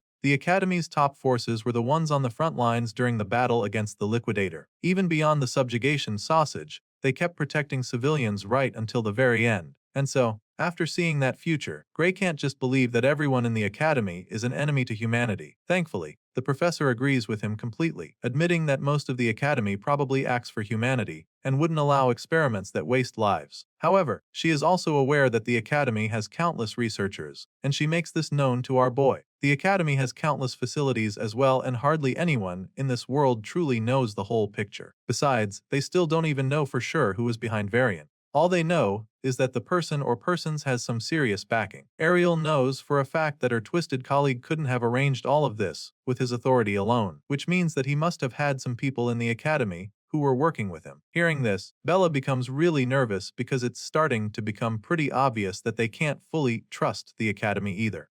She anxiously asks the professor if this is the case, and so Ariel goes on to reveal how she's been watching the academy from the inside for decades, and in that time, she's come to learn that it's not an organization that one can trust blindly. Even if she's not aware of any other details, this, she can tell the younger ones for sure. Ariel claims that most of the people inside must actually think that they're doing what's best for humanity, including the ones behind this experiment. As far as she's concerned, the ones responsible for all this have probably convinced themselves that it was for the greater good. The bottom line here is that the truth has been buried in the dark amongst many of the people in the academy. With everything the professor just explained, it's pretty clear that they can't sit around anymore, so Gray eagerly asks her if she has any idea how they could find the mastermind behind. Ariel looks around the place, trying to come up with something, but she notices that there are no communication devices in this secret facility. Not even the marker's magic residue is left in the rigs, so it's almost like nobody was ever here. The cover-up is so thorough that finding anything would be very difficult. She's still trying to explain the situation to the students when a huge explosion rocks right behind them. Unfortunately, that's just the first of several other booms that they hear all over the facility. Gray begins to panic, wondering what the hell is going on, and that's when Ariel suggests that some sort of evidence erasing mechanism was set up as well. While the students are busy freaking out, Ariel calmly analyzes the situation. Apparently, the ones responsible for this didn't blow the place up the moment Varian died, which she finds a tad suspicious. It makes her wonder if they were planning to lure the ones snooping around deeper inside before detonating the place. Of course, Bella definitely wants to leave right away before they get buried by the debris, so she calls out to the professor, reminding her that this is not the time for hypotheticals. Bella feels that they need to get out immediately, but Ariel casually tells her to calm down, stating that these are just magical explosives. As far as she's concerned, the World Union Academy's professors aren't weak enough to be killed by something like this, and so, she activates her divine eye and begins to cast a protective spell to show the students exactly why she's not panicking. The red-haired lady crouches down to cast the spell, creating a glowing magic seal on the ground beneath them. Despite her calmness, the students are still pretty troubled by the situation, so they just stand behind her, waiting to see what she does. At this point, the entire place is coming down right on top of them, and Ariel sternly warns them not to step out of the magic circle she just created. She pumps in some more magic into the spell, and the rigs begin to glow with the same bright light from her magic circle. They keep getting brighter and brighter, until all we can see is a white flash of light. As soon as this light appears, everything goes blank, and the next thing we see is the trio reappearing back on the surface. Apparently, Professor Ariel was able to teleport them back to safety just in time, before the whole place could come down on top of them. Not just that, she also managed to save all of Varian's victims too. Remember those magic glowing bubbles she covered them in? Well, she was able to teleport the captives too despite being far away, and she's pretty glad to see that everyone made it out safely. Belle still hasn't gotten over the feeling of fear that consumed her a few seconds ago. The poor girl is still shivering because she definitely thought she was going to die when everything got out of control. Even though Ariel saved them in the end, Gray can't help but feel a little worried because that was way too close for comfort. Hearing this, Ariel simply explains why her spell took so long to actually work. You see, they had more baggage than she expected, so it slowed down the teleportation process. Still, the red-haired lady is pretty glad because it was definitely worth it. That's when she shows the kids the baggage she was referring to. Lying a few meters away is a pile of magic rigs, the same magic rigs that they found in that secret underground facility. It turns out that the professor managed to save them before they could be destroyed by the explosions. And now, she can't wait to show them to the academy because they'll finally be able to create some awareness. The academy will no longer be able to ignore them anymore when they see the rigs as far as Ariel is concerned. The scene shifts, and the story continues with the trio going back to the World Union Academy where they present their findings. They're summoned and informed that the survivors they rescued are being treated in the academy's medical wing. The World Union Academy headmaster, Orodram Alexandro, also thanks them deeply for stopping Varian's illegal experiments.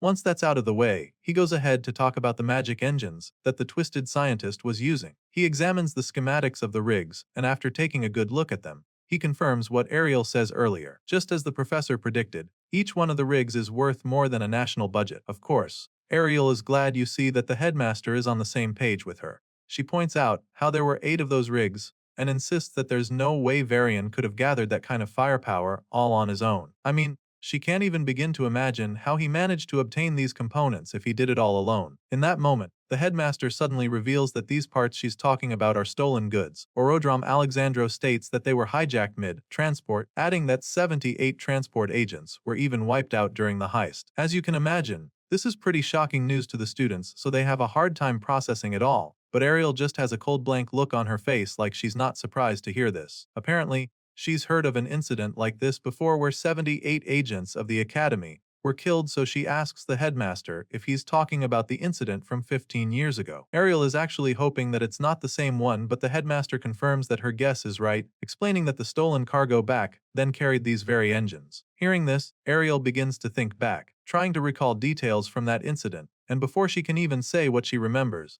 Orodrom Alexandro states that the one responsible for the heist back then was the blood drinker. He can tell that she's familiar with the name, and she's not the only one who knows about it. You see, our boy Gray has also heard of the blood drinker, because it just happens to be the biggest crime organs in their world. Even Bella is familiar with the group, calling them the parasites of the world that always crawl back, no matter how many times people crush them. As you can imagine, it's pretty surprising to see the shy girl sounding so ferocious all of a sudden, so Gray sneaks a glance at her, wondering what's gotten into her, and that's when he sees her looking absolutely livid. Apparently, the reason Bella hates the group so much is because they killed her parents. She reveals this with a murderous glint in her eyes, and the headmaster goes ahead to confirm everything they've said. Orodrom admits that the blood drinker is one very stubborn group, because they will always resurface, no matter how many times they're exterminated. The main reason for this is that no one knows where they hide or who their leader is. It's a group that remains impossible to eliminate for good, which makes them such a big problem. Some say that they are even responsible for 70% of all crime-related deaths in this world. The headmaster seems to know so much about how bad these criminals are, and they're so ruthless that it wouldn't even surprise him if some of their people were already inside the academy. They're truly a powerful force to be reckoned with, but Orodrom feels that the worst part is the fact that there's no way to tell the members of the blood drinker apart from actual people of the academy. And on top of that, the academy wouldn't act even if there was a way to fish the intruders out. The headmaster explains all of this, and of course, Gray doesn't like what he hears. He asks the old man to explain what he meant by that last part, saying that the academy wouldn't act even if there are criminals hiding amongst them.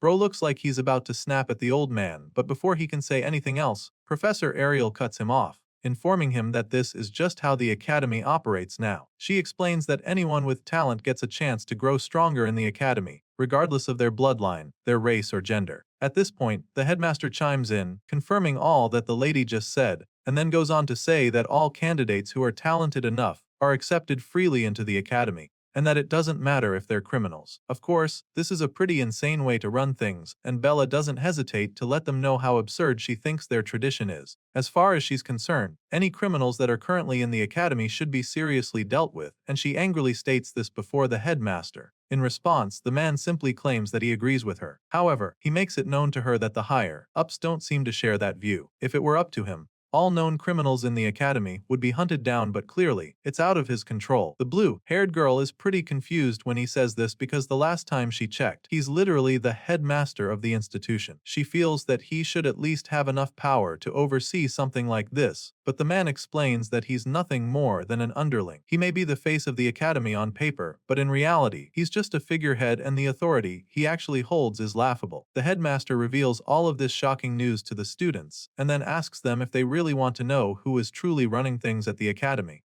Of course, the intense looks on their faces are enough of a response for him to know that they want the answer. However, he also explains to them that they'll have to grow stronger if they want to know. As far as the academy is concerned, the more power one has, the deeper they will be allowed into the academy, and the more secrets they'll uncover. The headmaster admits that he can't call any names, but he informs the students that they have an upperclassman who has enough influence to shape the academy's entire direction. Apparently, this extremely influential senior is so powerful that he was the one who came up with that crazy policy of accepting criminals into the academy. Hearing this, Gray immediately begins to put it all together and concludes that maybe they could be able to change the traditions of the academy if they somehow managed to become stronger than this mysterious and powerful senior. And of course, the professor confirms this, admitting that strength is everything around here. At this point, both Bella and Gray clench their fists forcefully, almost as if they make the strong resolve to become as strong as they possibly can. While explaining this to the students, the headmaster can't help but ponder over something. It's a thought that he still finds pretty amusing. You see, Orodrom Alexandro knows for a fact that Professor Ariel wouldn't have been able to stand a chance against Varian at all, especially not on her own. So the fact that they were able to take down the extremely powerful mad scientist makes the headmaster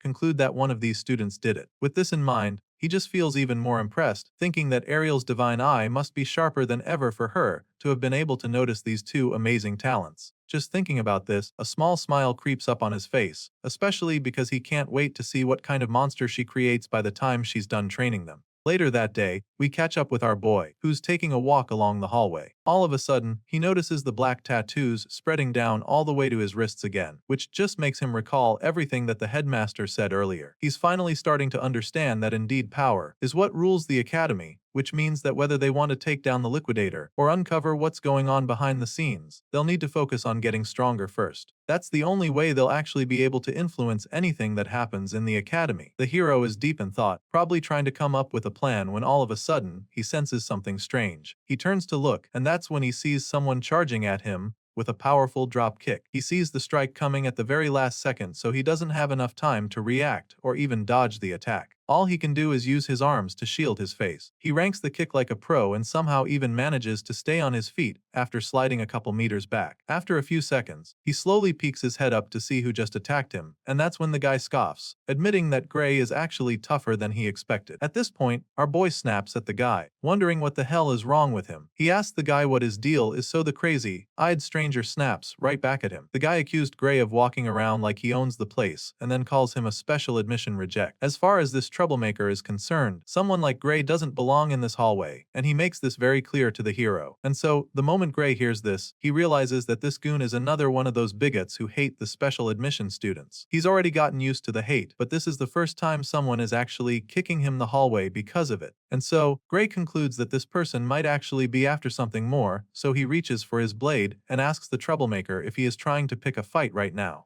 Well, it turns out that this crazy-eyed student would actually love to go toe-to-toe with our boy, but that's not his priority right now. Apparently, he's not exactly interested in fighting Gray right now, because it seems that reject number 2 just showed up. At this point, the hero looks back to see what the bigot is talking about, and it turns out to be the red-haired professor strutting down the hallway toward them.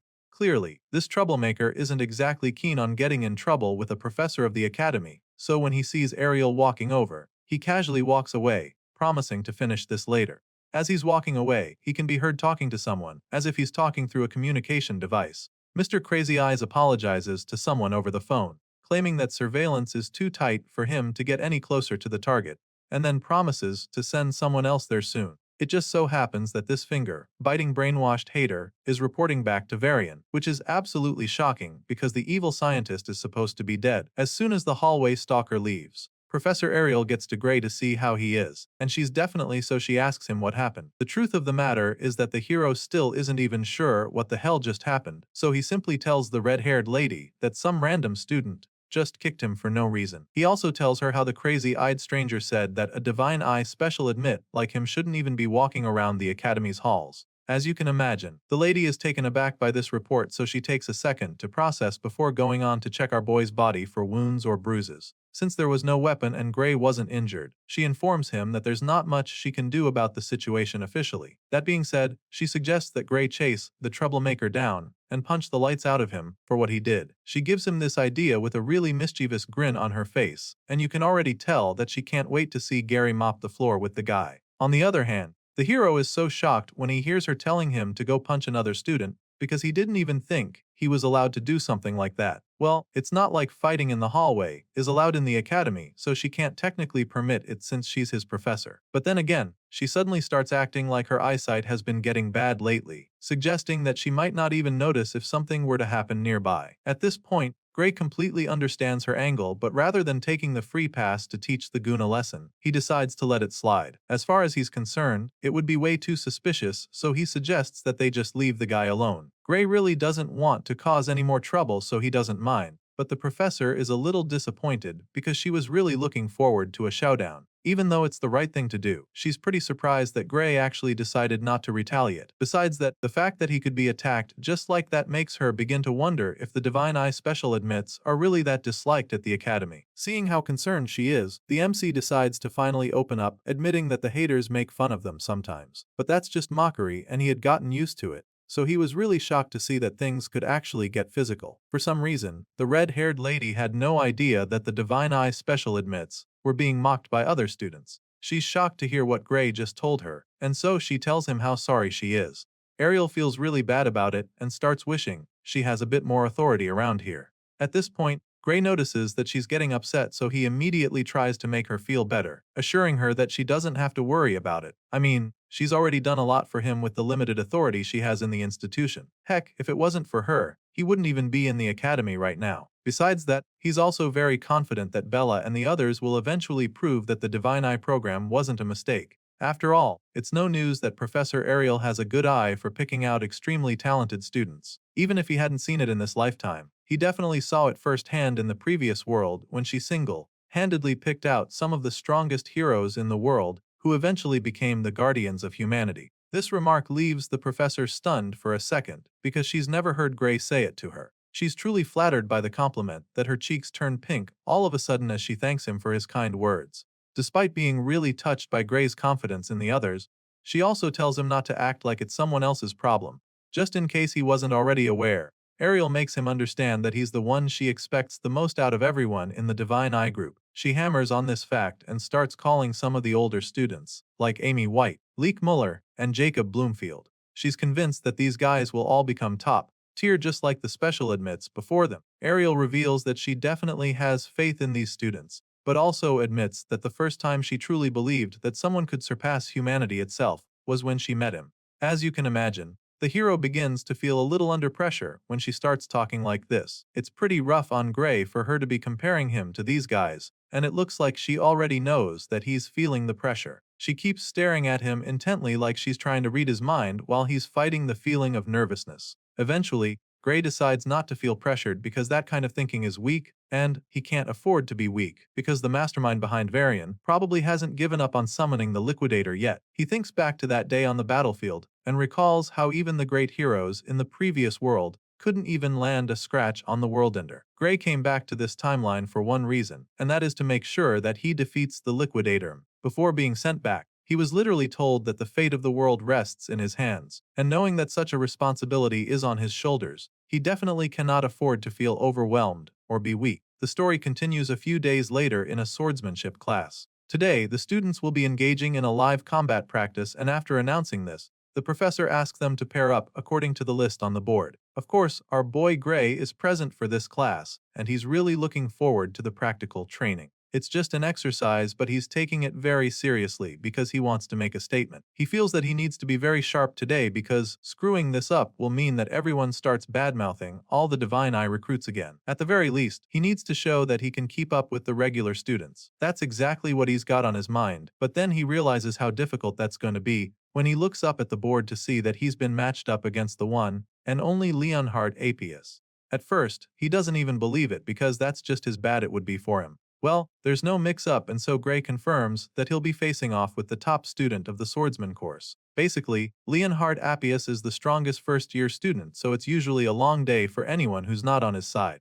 The teacher claims that he matched the students of similar skill levels as best as he could, and so she urges them not to hold back. The nonchalant professor even goes on to tell them that they're expected to take this practical as a real fight. Of course, Gray doesn't believe that this matchup was made considering students of similar skills levels. It doesn't make any sense to him how he would end up fighting the top student in the entire course when he barely got in as a special admit, as if facing the strongest freshman isn't already tough enough. The same guy in question happens to be a member of the Haters Club who despise the Divine Eye students. Knowing this, Gray figures that Leonhardt is probably itching to beat him bloody after the last incident. Our boy is still thinking about the mess he's in when all of a sudden, he feels a hand tap him on the shoulder from behind. Chills run down his spine when he hears the familiar voice, and then he turns around with a horrified look in his eyes. Sure enough, it's the blonde killing machine disguised as a student. Leonhardt's got a really wide grin etched on his face, talking about how glad he is to find out that they're going to be partners for this practical. Truly, the guy actually rates our boy. He's genuinely happy that he gets the chance to spar with Lord Gray.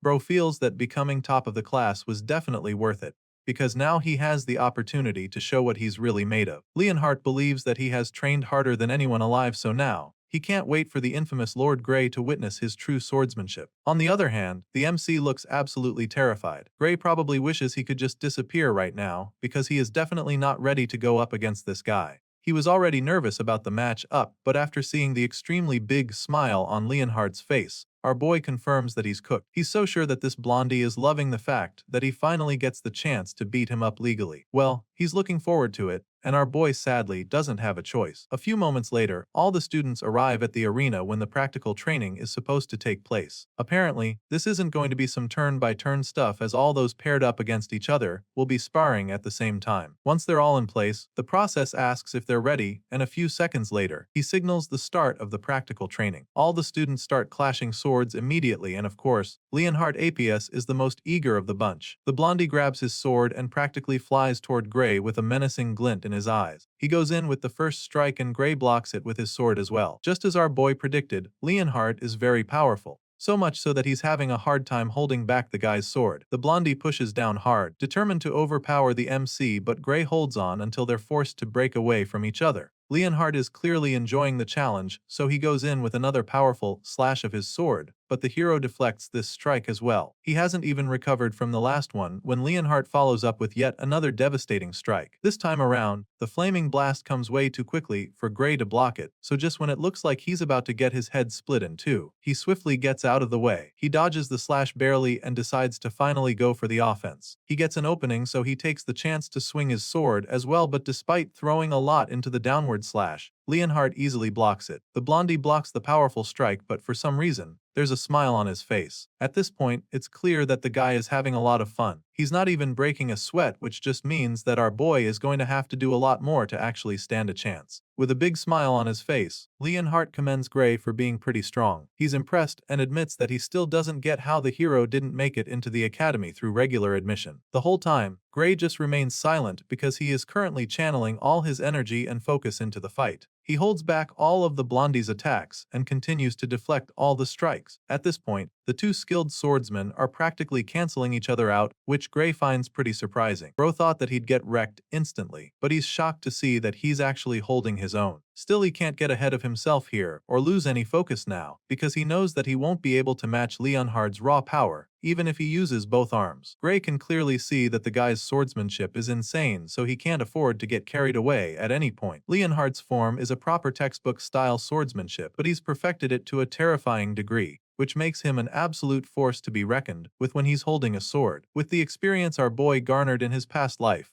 and his master's training, he can still see that his opponent is a monster, especially since he's only lived one lifetime. Gray's clash with the blondie is so incredible that all the other students even stop their duels to watch the greatness before them. They're blown away by the fact that Gray is actually keeping up with Leonhardt. It's truly insane, and some of them can't even believe their eyes. They're not the only ones having fun though, because the blondie appears to be having the time of his life. Leonhardt claims that he could do this all day, but that's not the same story for Gray, who's already struggling to stay in the fight. Our boy can feel himself losing energy all of a sudden. His stamina can't keep up with the blonde beast, and if it wasn't for Professor Heathcote's training, he knows that he would have been down already. Despite being pretty tired, he forces himself to keep swinging, but what he can't wrap his head around is how Leonhardt isn't even breathing hard. It doesn't take long for Gray to see that he is about to run out of energy completely, so he decides that he needs to end the match immediately. He remembers the professor telling them to treat this as a real fight, and this gives him an idea. So, just when it looks like Leonhardt is about to punish him with a killing blow, he slips under the strike and delivers a vicious strike to the blondie's Achilles tendon before he can do anything about it. Some might call it a dirty move, but right now, our boy is doing what he needs to. That's it for this episode.